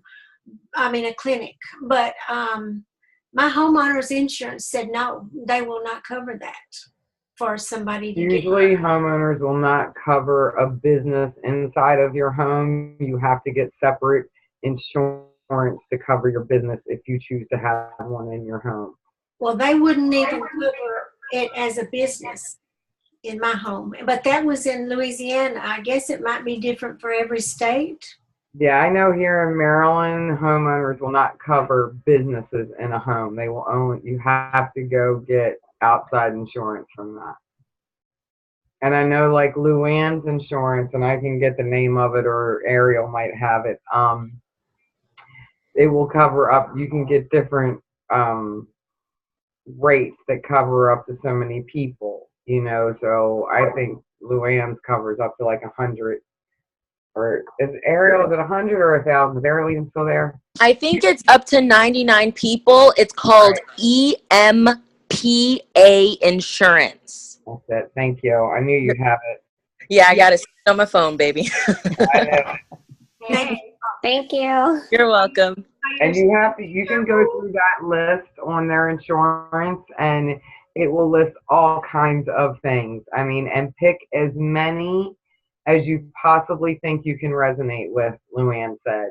You know, if you think that one day you might end up being a massage therapist, you know, throw it in there. You know, even if you're not, it's a huge list of things that you can add on there.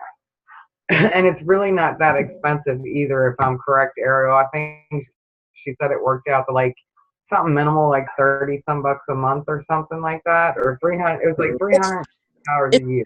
Yeah, it's 300 and something for the year, but it's up to 99 people. So that's classes, events, and services. It covers like Reiki readings. It covers so many different things. It does. It covers a lot of stuff. I will tell you in Michigan that if you are a hands-on healer, that it goes up. The insurance rate does. So there is a difference between the two. I just wanted to add that. I think that's the same here also, Charlie. I do think it is more for hands-on. Thank you, everybody, for helping with that. Absolutely. So you want to have a disclaimer. You can ask, you know, talk to a lawyer about that. You know, or if somebody has an example that they can give you, and you can donate something towards it, because honestly, these things are expensive. Luann pays a lot of money for her disclaimers, but she feels safe and it covers you. So even if it's a one-time fee that you, you know, want to spend to be covered, I think it's worth it. So you can actually have that email that person the disclaimer, have them say read and agreed, and then you have it in your email. So if they say, hey, I'm suing this person, blah, blah, no, you're not, because look, you signed the disclaimer and that covers you, right? Then you want to get insurance if you have a center, or even if you're doing platform and it's a big platform, you want to have insurance that covers so many people. Even if you're working outside of, you're not working in your home and you don't have a center, but you're doing a gallery, you want to be able to have that insurance, okay? So we're gonna break now, everybody. Let's take a 10-minute break. So we'll be back at about 6:05 my time. And we'll continue, okay? All right. Good. Sounds good. Thank you, Eddie. Yep, we'll be back in 10 minutes.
Charlie or Ariel, or either one of you there? Yeah, I'm here. All right, I'm going to see if I can show you this crystal. I don't know what it is, and I don't know if you're going to be able to tell. Okay. Looks like Botswana agate.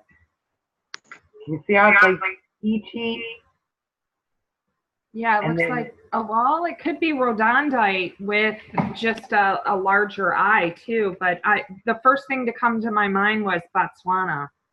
Yeah, and like this side almost, I know you can't see it, but it almost has like grains that look like wood.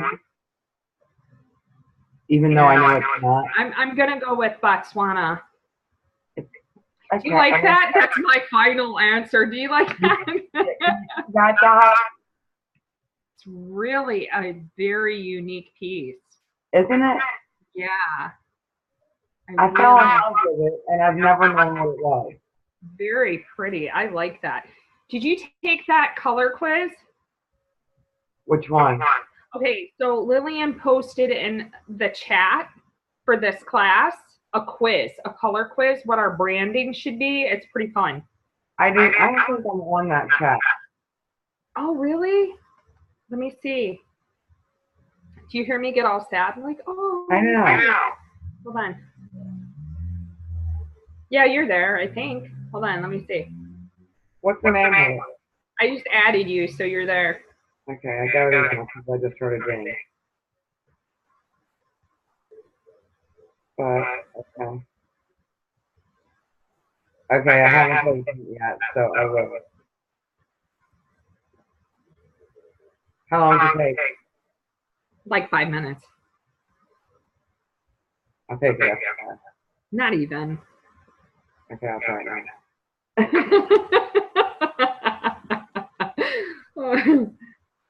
Okay, start quiz.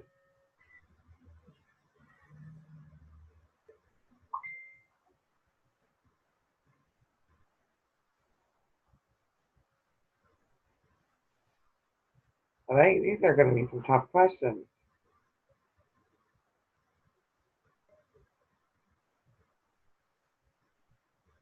I think they need to add one for spiritual growth. I cannot get past page 1. Sorry.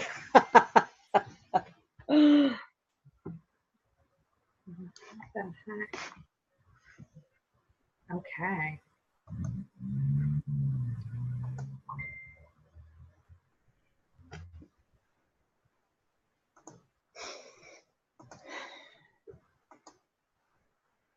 Well, Dan.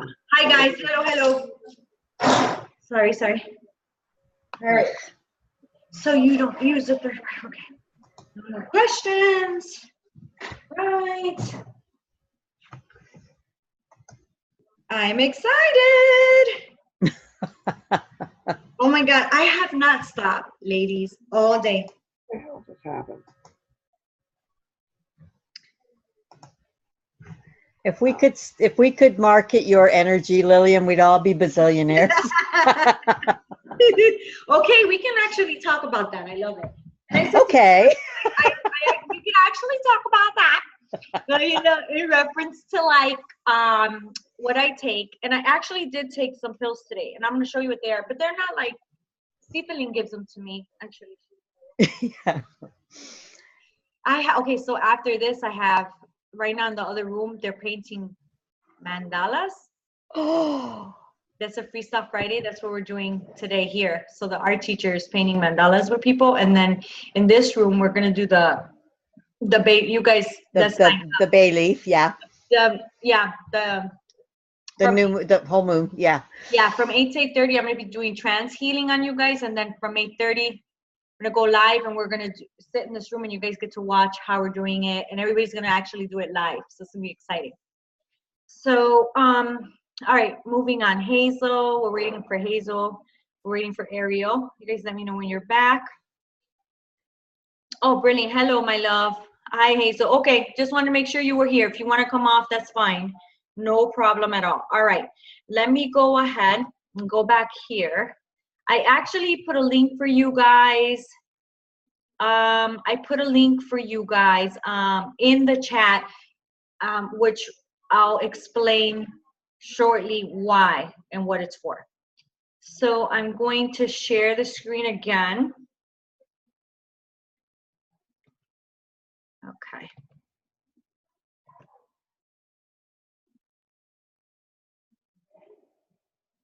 Okay, brilliant. So I'm excited. So here we go. So we are going to talk about groups now. All right. We talked about what type of services that you're going to offer. We talked about websites. We talked about the pricing. We talked about insurance. We talked about copyrights, location, all those things. Right. So we are going to talk about generating group rates for group readings. Now, at this point, everybody should have thought about what their rate is going to be. Let me move to this table. What their rate is going to be. Okay. So I want to ask, or you should have an idea.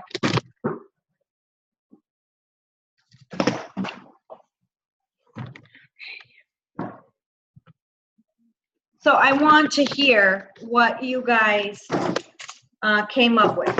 So, Ariel, tell me what your rate is, and what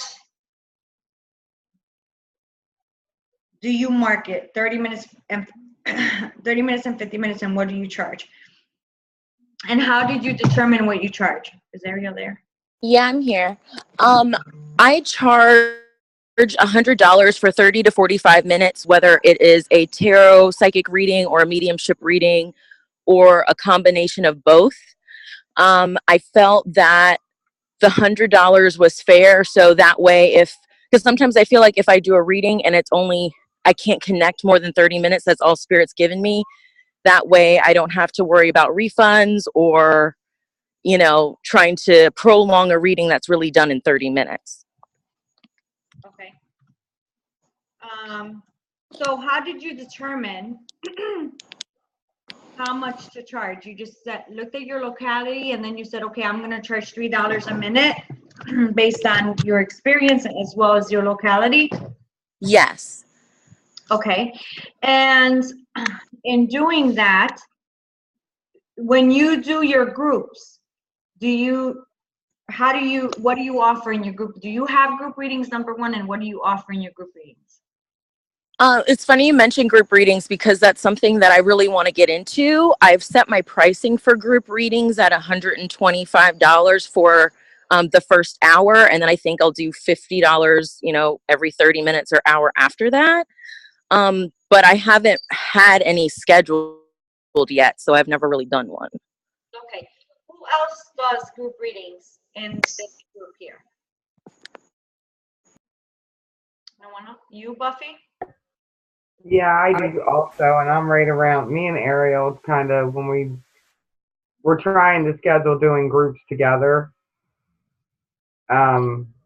So we're very comparable in the same price because most of the time we're hoping to get bigger groups than smaller groups. So I think that the price probably would, in my mind, change with the amount of people that are in the group. Say 5 and under would be a certain price and 5 and over would be something different. But again, I'm with Ariel. I'm not really sure how you would go about pricing for groups. Okay, good. Let's talk about it. So for me, I personally offer individual group readings and gallery style group readings. Now, individual group readings is where I come to a home, so I drive to their home, or now that I have the center, they can come here. And I read everybody one-on-one in a separate room. So if I'm coming to someone's home, they have a separate room. I don't need nothing fancy smancy in the other room. A little table and 2 chairs. I'm fine. Okay? And everybody gets an individual reading. Now, as an incentive for people to book groups, because what is the benefit for them to book a group? if they could get a reading themselves, why would a host go through the, you know, through the dilemma of getting a group of people when they can just say, hey, you know, I can just do an individual reading. During my group readings is the only time that my individual group readings, and I say individual because it's individual readings that they're getting, is the only time I offer 15 or 20-minute readings. Okay? The only time I offer 15 or 20-minute readings. And I use the rate of $3 a minute. I keep the rate of $3 a minute, and I charge $45 for 15 minutes and $60 for 20 minutes. But on the 30-minute reading, which is normally $100, I only charge them $85. Okay? And that's the incentive I'm giving, right? Because it is nice that that person's hosting it in their house, you know? It is nice. Now, it does work because normally I do not offer 15 or 20-minute readings. On an average, I only offer 30 or 50-minute readings. Okay, so right off the bat, that's the incentive they get. They also get the discount on the 30-minute reading for $15. Why not? There is multiple people. Now, I read up to 3 hours. That's Lillian. Mavis, a lot of people say you should work up to 2 hours and that's it. I personally read up to 3 hours because my body can tolerate it, because I'm a crazy woman and because I'm self-taught. When I first started doing readings, I would read 6 or 7 hours straight. And I beat myself up. I survived. I survived, guys, but to be plugged in that long, that's a lot. So I normally read up to 3 hours. So in an individual group reading, I say to them, I read up to 3 hours with a 5 or 10-minute break in between. So I'll read an hour and a half. I'll break. I'll have guac chips, peanut butter. I'll have dark chocolate, you know. I'll have something to help me keep going. And then I'll start again. However they want to break up those readings is up to them. For example, if they did 15-minute readings, then I would be able to do 12 readings, right? Because you can do 4 in an hour. If they did 30-minute readings, then I would only do 6 30-minute readings. That's completely and totally up to them. If they want to mix it up, it's up to them. And I explain that to them. So I asked them to give me a schedule a week before the group so that I know, you know, how long the readings are scheduled for. And I always say to them, if there is people that have to leave early, put them on the schedule first. Because the worst thing in the world is to have somebody, are you done? Are you done? Are you done? You know, when will you be done? When will you be done? Now, you have to be mindful about your time, because it is not like an individual reading where you will be having that extra 10 or 15 minutes, okay? You have somebody coming after. So you obviously are going to run over a little each time, but set your alarm on your phone or have a timer separate from your phone to be able to keep track of your time. What I suggest you do is you stop 5 minutes before the reading is over and you ask the sitter if they have any questions or concerns with the reading, or if there's someone that hasn't come in that they like to hear from. Okay, so that is great. And normally that helps a great deal with answering their questions if somebody hasn't come through, and then tie it up gently. Obviously, you're not going to be rude, but tie it up gently. Group readings are very different. Okay. In addition to telling them to give you a schedule, I also tell them that if there's going to be drinking, that those that are being read, keep it to a minimum until after they have been read. Because they will start feeling very altered. Okay? So you want to be able to read someone that is going to benefit from the reading, not going to be altered and not really take in what they should, because that's what it's about. It's about allowing them to be what they need to be and receive what they need to receive during that reading. Okay? Any questions about individual readings? Anyone? To prepare the host, on top of telling them about the drinking and the schedule, I tell the host that if the attendees would like to bring items, they can. And I do hold them, and I do psychometry if they have the items. And the way that I say it is, if there's someone specific that they like to connect with, they can bring an item of that person. It's not needed, but if they have it, they can. Okay. Gallery style group readings. Gallery style group reading is a little bit different, and I do it a little bit different than many people, but I feel good about how I do it. Gallery style group reading is when they sit together as a group, and I come and I read for an hour and a half. I read 30 minutes, and I give what I'm getting. I connect with spirit. I have a man, I have a woman, I have a mother. I feel like I'm coming to you who can take this. Da, da, da. Then, after that, I come around and I give everybody a mini reading, okay? And I ask that there is a minimum of 6 people and a maximum of 10. Because if there's 10 people, I can only do 5-minute mini reading for everybody. I can't go any lower than that. So minimum attendees are 6, maximum are 10. Okay? And then obviously you take 30 minutes, you connect, you demonstrate life after death, and then you go into the whole spiel of dividing the rest of the time to come around to everybody. And when you come around to them, they have an option at that time to say if they want a psychic reading as well. So if you came around and it was somebody that in the 30 minutes had a reading, a mediumship reading, and they wanted to connect psychically, you can offer that. Or you don't have to. You don't have to. That's what I do. Lillian, is it rude to once you're finished to leave? Because like, what if you don't really want to stay and drink and party after this because you're tired? I don't ever stay. Okay. I don't ever stay. I probably have a snack and I thank them and I leave. Okay. Okay.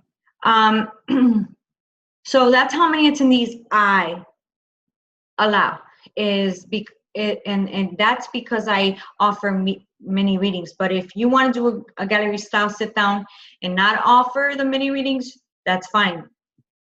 I charge $45 per person to sit in. $45 per person. Okay. So you're knowing that off the bat, you're going to get 45 times 6. Okay. And if you look at that rate, okay, and you kind of sticking to what you're doing here, 45 times 6, that's $270. Okay. My hourly rate is $165. And then the remaining amount of that is $105, which my 30-minute rate is $100. Does that make sense? So I'm getting my hourly and my half-hour rate.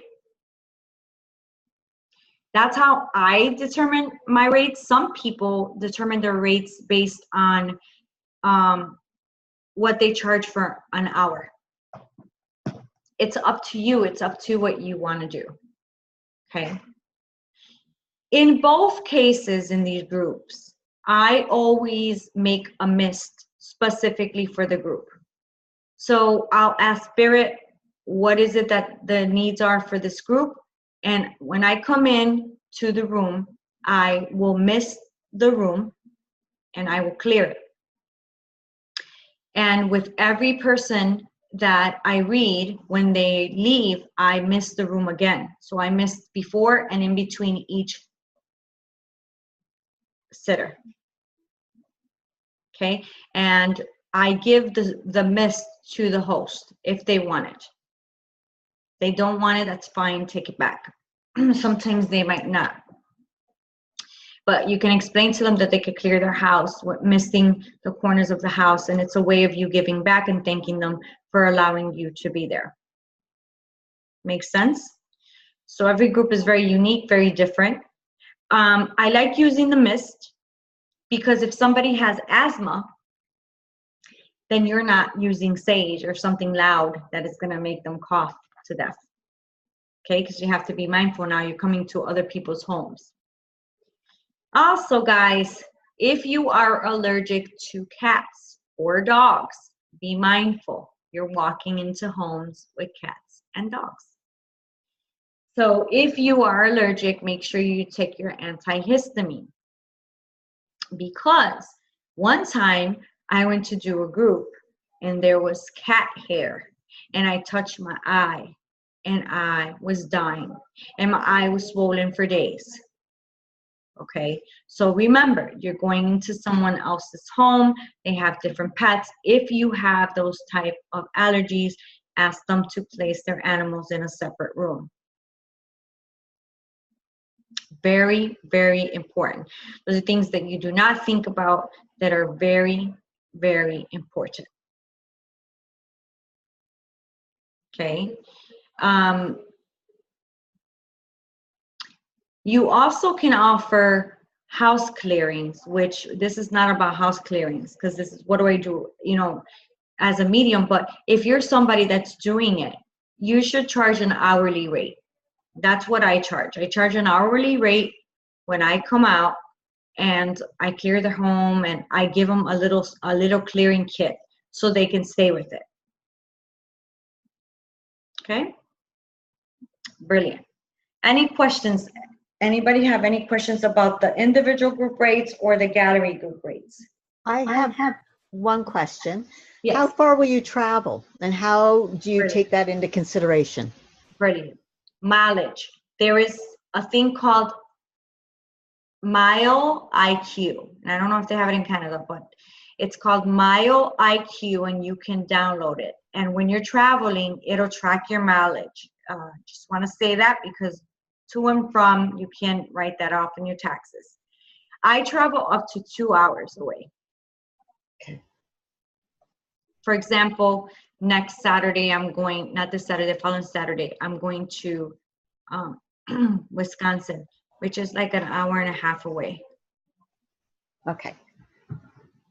Is your hourly rate the same as house clearings as it is for readings? No, it is not. I charge $100 for an hour, for between 45 minutes to an hour, depending on what I feel the home needs, Hazel. So that's what I would charge in 30 minutes. But I charge $100 because I like the one being connected to the clearing, the energy of the number one.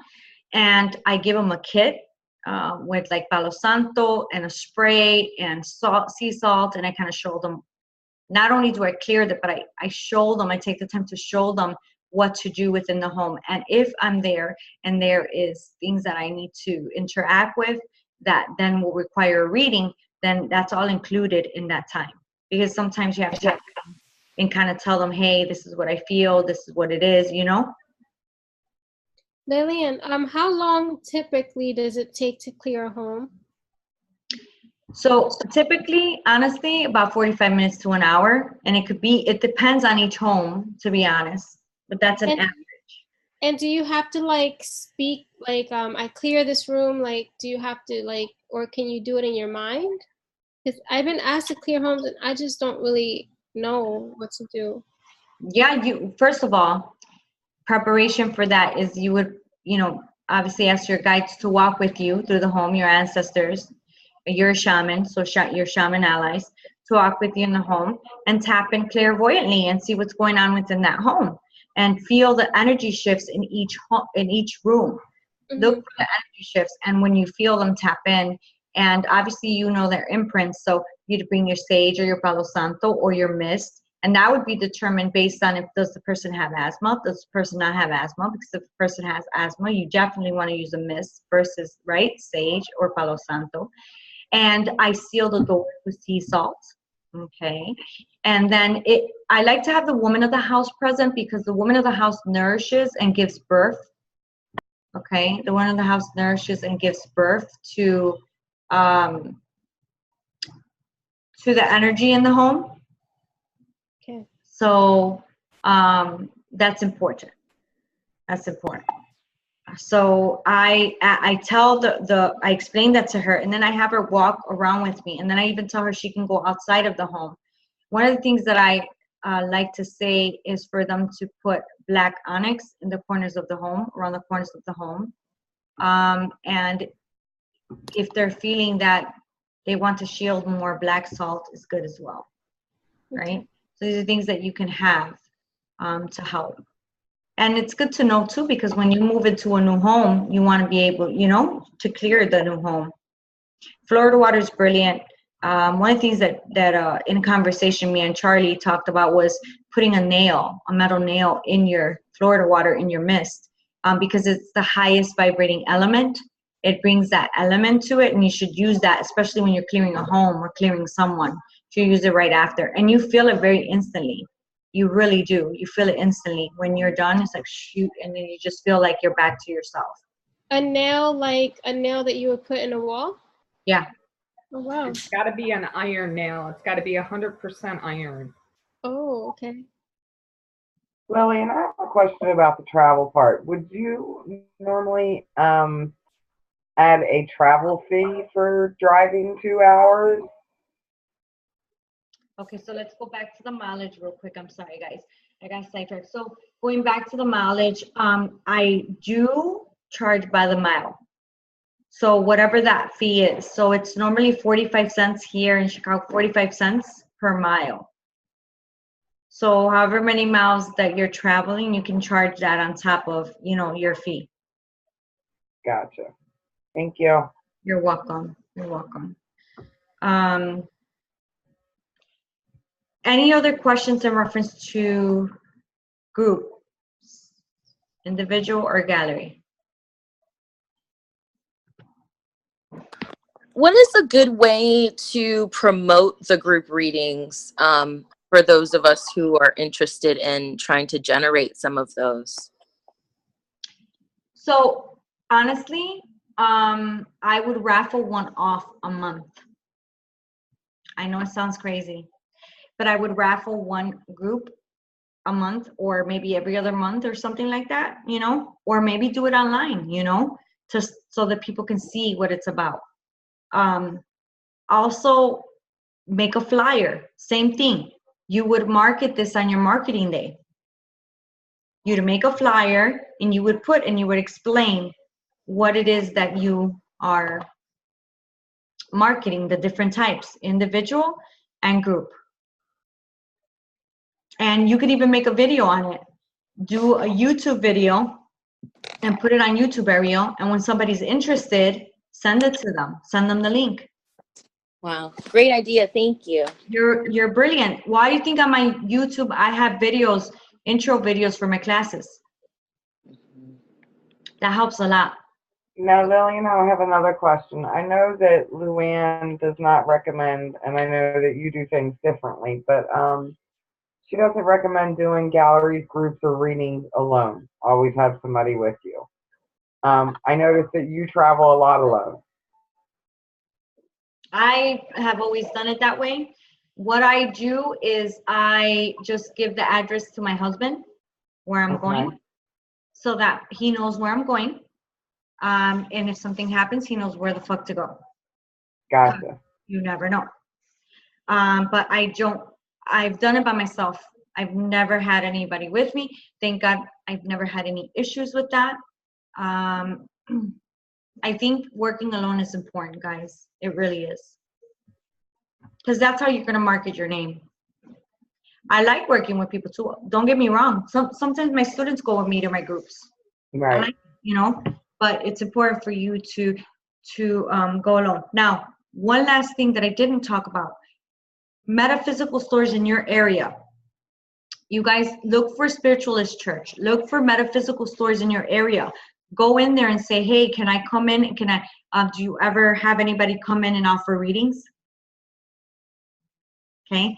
Do you have anybody come in and offer readings?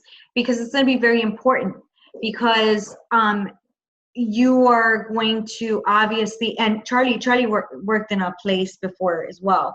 They market for you, but what's very important here, guys, is you should walk in first before you even ask that question.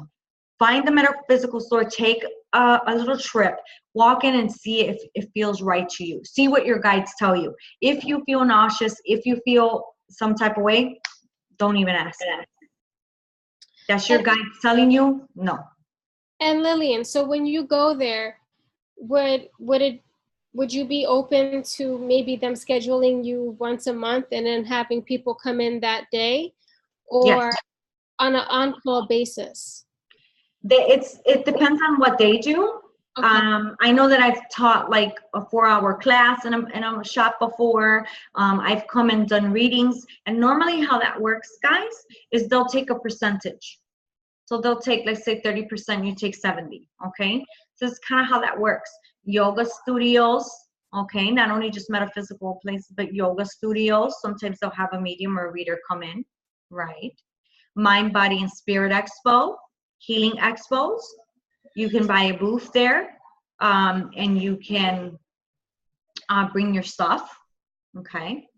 I remember that shop that I worked at when I did the readings. She took 50%. That's a lot. That's a lot. That won't happen here. I don't think I would do that again. Yeah, no, that's a lot. I mean, I think that, good amount is, 40's high, but I mean, if they said 40, and I think, again, we can't be, we want to market ourselves. So I just be mindful, see what feels right to you, But again, you got your metaphysical store shops, you have yoga studios. Now they have a lot of places where they have salt caves and things like that, where you can come in and you can say, hey, can I offer readings here? So that's another avenue to get yourself expanded locally. All right. A spiritualist church is really good to go to and kind of meet other mediums and other people. Now here in the spiritualist church in Chicago, you're supposed to study in the church for 5 years before you could read there. I thank God, and I'm very blessed that I don't have to.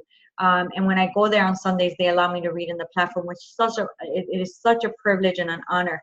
And then they have like a fair every year that they invite me to for me to do readings. But I gotta tell you guys, man, it's no joke. It's like a meat factory sometimes in those places. And when you're doing the readings, it's like in Mind, Body, Spirit. You're here. There's another reader here. There's another reader here. There's another reader here. So you have to be mindful, ground and shield, and really stay in your space. Bring your diffuser if you can plug it into electricity to stay grounded. That's very, very, very important. Okay. Now, moving on here, a lot of my things that I got for marketing purposes, I got from Vistaprint. Vistaprint was very inexpensive. When I first started, I got my cards from there. I got a sign, a really, really long standing sign that I put when I go to like expos or when I'm doing galleries at a hotel. And it says Lillian Suarez, Medium Spiritual Advisor. And you can get it. It's like $80, I think, very inexpensive. They have like giveaways on there. So again, check out Vistaprint for the things that you want. I'm pretty sure maybe you guys know people and have different avenues, but that's what I use. Your brand.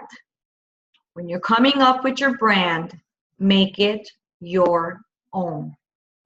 What is it that you are? What is it that you feel? What represents your journey? Is it that you're seeing an owl? Is it that you're seeing a robin? What is it? I always saw the owl. So the owl is very dear to me before I even knew I was a medium. So I knew that I wanted my brand to be the owl. What is yours? What is it that represents you and who you are? What is yours? Then for the colors, And also, besides the owl, I have the little lotus. So it's a particular shaped lotus, which is very significant and important to me too. For the colors, I posted in the chat a link to a quiz that you can take to see what the colors are that they suggest for you in your site. Okay, and I put it in the chat for you guys. Right? So you want to determine your colors. You want to make it your own, from your brand to your colors. You really do. Think about it. Even if all you're going to do right now is get your cards, think about what you want on your cards. Think about, do the quiz and what picture do you want it. What really resonates with you? What resonates with you? Okay. So, does anybody have any questions about that? No? All right. So we'll go ahead. I have a quick question. Yes. Now, have you trademarked your name? Yes. Okay.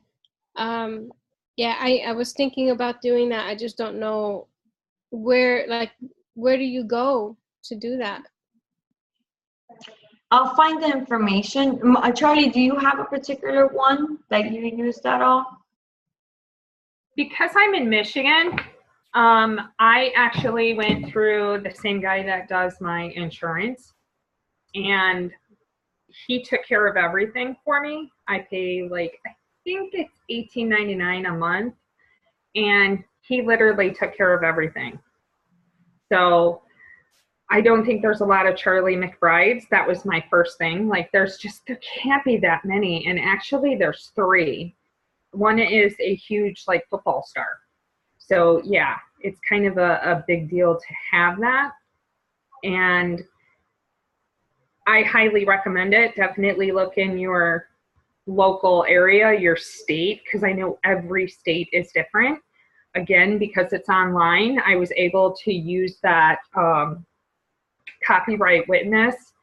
They have trademark availability, but it is more expensive through them than it was through my insurance guy. That's just the truth. So you might find something cheaper locally. It might be worth looking around. Brilliant. Thank you. Hey Lou, I have a question. My business has been Maven Unmasked since 2015. And when I started my business, I was uncomfortable using my name. And now that I'm a little bit further ahead in the game, I'm wondering if you think I'm doing myself a disservice by not using my name. Yeah. You do. Hands down. So, I'm sorry? Hands down. Use your name. Everything your name. Your email, my email is Lillian Suarez Medium. My website is Lillian Medium. Okay. Well, then, as someone who's branded themselves as, my website is mavenunmasked.com, my Facebook page is Maven Unmasked, everything is Maven Unmasked. So how do you think would be the best way to begin to integrate the name change, like Maven Unmasked -Ariel Martin Medium, or just wait until your domain, the domain is over for that name, because you know how you pay every year to have the domain, and just make pay for yours in your name. You know what I've seen as well? If you have so you have your Maven Unmasked, but if you buy the domain for your name, you can still have it linked to your website. So if someone types it, your original name, it'll connect with. It'll point to it. It'll point to your website. Oh, I didn't know that. Thank you so much. You're welcome. Oh yeah, Maria, you just reminded me that it can point. They can make it where it points to the new domain. And then you want to think about, when you're doing your websites or your Facebook page, use the same language exactly the same way. So you want to have your tags match. Doesn't matter what website you're on, it's going to search on the same things. And what you want to do is, so when you're using Google search, have what you have come up as high as possible in that search. So, Ariel, to address yours, one suggestion would be to put your name first and use Maven Unmasked as your tagline. Oh, I like that. So build it in. So then people, if all they can remember is Maven Unmasked, they're still going to get you. Or if they remember your name, they're still going to get you. But then if you do, as they're suggesting, get 2 sites, make sure when you set up your taglines, you put both in on both sites. Okay. Like, even when we've got our groups and stuff, if you look, you'll see that we've got stuff like, I don't know what we've got on it, like medium, psychic, etc. Just make sure you're consistent, because that's what the search engines are hitting on. Wonderful. Thank you so much, Cindy. You're welcome. That's very exciting. Thank you, guys. I forgot about all those things. I used to work with the IT people. My God, but I try not to remember when I had my regular job. Right now, both sides of my brain are getting satisfied, but sometimes there's a riot. What would I do without you, Cindy? What would I do without you, girl? I don't even want to think about that, Lillian. Let's just not. So we'll open up for a Q&A. We have 15 minutes left. Is there any expectations, and be honest with me, that you guys wanted to cover that I didn't cover today? Anything? I'm open. How often do you think, because typically with marketing, they say for Facebook and stuff, you should be posting 3 times a day. Do you agree with that? 3 times a day, every day? Like, how often do you think we should be posting on all of our different Instagram, Twitter, groups, etc.? I mark it once a week, and then I set a date. In my case, I have many groups, so I try to set a particular day to post something in each group. That's why I like the subject of the month for me, Ariel, because it reminded me to post once a week. Okay. I post once a week, because you got to remember, it's not only the post, you got to respond to everybody, everybody in that thread. And then if you're doing girl, you're going to do what I did, which is not be responsive. That's not good either. You don't want that. So I just recommend like the most twice a week, where you're able to respond, you're available to those people, because it's not only the post that you're putting, right? It is having to respond. Yes, I agree. Because sometimes it can be draining responding to so many comments, Absolutely. So again, that's good that you look at it that way, because that's the reality of it. It's not just a post, I think right now for you guys as working mediums, it's, moving on with confidence. Word of mouth is everything, guys. Word of mouth. For every group that I do, I get 2 referrals. For every group that I do, I get 2 referrals. Don't be afraid. Yes. I would just like to compliment you on your responsiveness, because every time that I've ever written to you, you have just really responded quickly, and it really tells you're on top of your business. And how do you have such energy? I really, really, really love this. This is my heart. This is my life. This is who I am. This is who I came here to be, and I'm so lucky to see it. You guys are lucky to see it. Never take it for granted, because this is really, really, truly our life. It really is. It enlightens our thoughts. It enlightens our emotions. It makes us better mothers, better wives. When you're aligned with what you should be doing, it's like a high. It's like an addiction. That's how this feels to me. I'm addicted to waking up every day, making somebody smile. I'm addicted to just, looking at everybody's heart. Oh my God, I wake up, I have another opportunity to see what's happening. Wait, who needs my help? Hold on, let me respond to her because she's sad. Okay, all right, I'm done with that, And it's that ability to just let your heart do what it came here to do. We really came here to love each other, but the universe changed that somewhere along the way. So the way that I see it is, man, I want to be that. I want you guys to be that. It's not always easy, Hazel. I have so much going on in my personal life.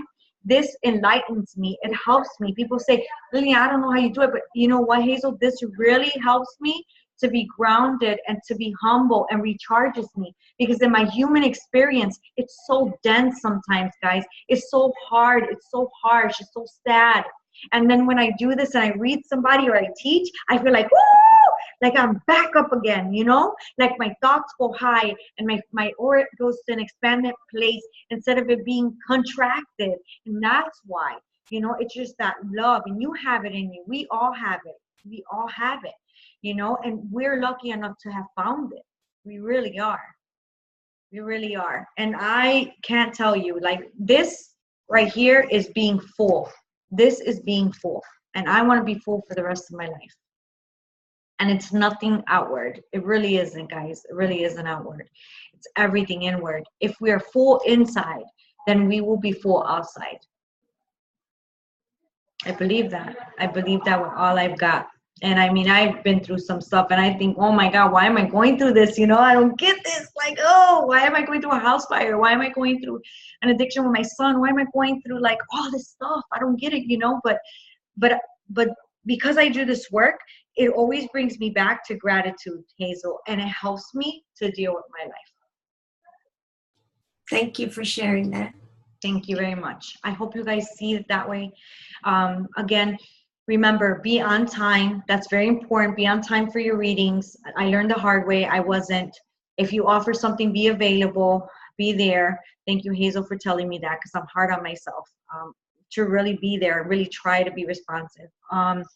And just really, really giving your all, be present, turn off your phone when you're doing your groups, turn off your phone when you're doing your readings, really be present with what you're doing in front of you. I know it's not always easy. I am the perfect example of that, but, you know, give it your all. Remember, word of mouth is everything, referral is everything. I grew here in the Chicagoland area mainly by referrals. Every time you do a group, you get 2 referrals. So don't forget to give, guys, too. We talk a little bit about that. Give, you know, like, okay, Monday's 50% off. Okay, raffle off a reading. Do a live and say, okay, I'm going to raffle off a reading for a person that can figure out when my birthday is, or when whatever, you know, just, or pick the color out of this picture. Always have an incentive to get people excited to come to your page, to know you, to fall in love with you, and do it from your heart. Don't do it because of the objective of money. Yeah, that'll be wonderful because that follows, but always do it from your heart. Like, oh my God, I get to tell somebody. Oh, I get to meet somebody, you know, and then that person is going to go tell somebody else. So you always have to keep in mind marketing. You know, if you give something, the universe is going to respond back. The universe is always going to respond back. Just know that even if the individual doesn't respond back, the universe is going to respond back because you gave, so you're going to receive. Masculine and feminine, right? You're balancing that out. So I have no doubt that you guys, it's a lot today. We covered a lot of things, guys. We did. It's a lot, right? And I'm a crazy lady, but I hope to see you guys asking me more questions. Lily, I'm setting up the text. How did you do this? Or Lily, I'm scheduling the post. How do you know? Get to it, those that are ready. And those that are not ready, at least you got it down now. And I will provide you guys the recording, okay, for the class. So I will give. Yeah. Yes, Hazel. I have another question. You mentioned something about taking vitamins or some kind of supplement. Let's talk about that. Thank you. Oh my goodness. So we want to talk about the physical body and this work, because you have to be mindful now, especially if you're going to be a working medium. You're going to be in a place of being able to sit for 3 hours and do a group reading, or you're going to do a gallery. So what you want to keep in mind is potassium. When we're doing this work, potassium is being affected because of the work, which then makes us feel wheezy and off. So you want to maybe purchase potassium drops or potassium pills and take one on the day that you do the group. Okay, it does help. It really does help. I normally take a B12 the day before as well. I take a B12 the day before so that I'm nice. My nervous system is nice and calm and I'm grounded. Okay, because again, we feel a lot through our solar plexus, so that's constantly very active, very active, very active. So you want to be able to take a B12 the day before. The day of, I don't eat red meat. I eat chicken if I do eat, and I won't eat an hour before my readings. I will, if I'm doing individual group readings, stop in the middle and have something to snack on, such as guacamole or something sweet, because again, I mentioned the potassium, and that's from being in the power, but also magnesium is being affected here as well. So you can actually, for potassium, you guys can have an orange juice, and you actually should have an orange juice with you in your bag where you have your cards or whatever, your travel bag for your groups. Have orange juice because that'll help your potassium. And you can take magnesium pills. So the orange juice will help with the potassium, and then the magnesium pills the day of. And you will feel really, really good. You won't feel tired afterwards. You won't feel exhausted. You'll feel really good. Now, you want to get electrolytes. That's the key, to get electrolytes. So if you can get like a Smart Water or a Life Water with you during your group readings, that's fantastic. Because again, the physical body gets a little dehydrated doing the work because it's plugged in, right? It's plugged into that energy. It's plugged into that frequency. And so when you come down, you want to hydrate your body, all right? You can have that orange juice or orange slices in between. You can have orange slices as well, and that would really help. I find that doing a salt scrub the day before a group event helps me a lot. I'll grab a handful of Dr. Chio's Himalayan salt plus some sea salt, and I'll scrub it on my body from my neck down. So I'll scrub it on my body from my neck down, and then I feel great. I feel really, really good. Okay, and that's the day before. All right. All right. Again, always have that mist. Always bring that mist too, because it helps you to clear. Does that make sense, everybody? I saw on one of your pages that you had found the body lotion. Big Lots also has the body wash with the Himalayan salt in it now. The wash where you don't have to actually mix it with your. Awesome. All of that, Hazel. All of that is wonderful. Wonderful. Even if you know, that's really good actually to use. I brought it here to the center, like during classes, have the students kind of, put lotion on their hands, and what I like to do is put some of that sea salt in a bowl of water and put it in the center of the room. And you could use that body wash to wash your hands between healings also. So. Yes. I know. I'm so excited. I loved it. I was like, wow. And it's inexpensive. It was like $5. I was like very excited. So is there any other questions for me today? I, again, like to thank you guys always for your trust in me. I hope that this was everything that you hoped for. And if there is any other questions that you guys might have, let me know. Thank you, Charlie, for your input. I appreciate that very much. Thank you, Buffy and Ariel, for your input on the insurance, or anybody else that shared. If you're ready to do this, go out there, use these tools. Don't be afraid to ask me questions even after this workshop. All right? I'm always there. Thank you, Lillian. Can I just say one thing? Thank you. Thank you. This was a brilliant class. This was absolutely brilliant. So I agree. It had every point. So thank you for sharing everything that you've kind of accumulated over your time. Because this online stuff is totally new to me.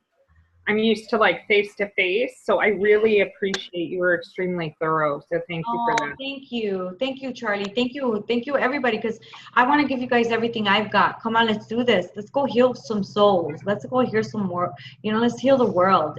It takes us all. If there's anything else I can think of, I'll put it in the chat. That's why I like to have the chats, because if I come up with something else, I'm like, and I'll give it to you guys in the chat, okay?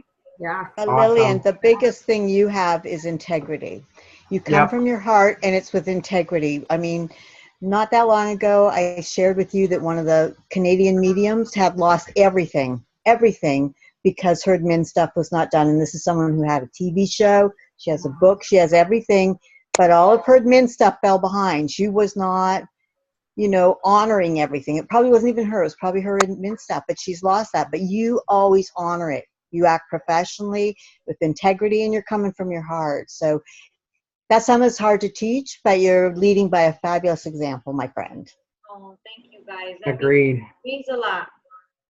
And I hope you guys can, see that and do the same. And no matter on the craziest day, guys, do a reading or do a healing. Don't let it stop you. Life will try to stop you, right? Because there's so much going on. We could get mad and bitter and angry at the world because of all the shit that happens in the world. Don't let it, because this is a beautiful gift. Really, every time you do a reading, you're being healed. Every time you're going through something, the spirit world will bring you somebody that you're going to give a reading to that's going to tell you what you need to hear. You know, it's so beautiful, true. right? Isn't it Yep. true? So it's like, Yep. you know, some people say, I don't have time.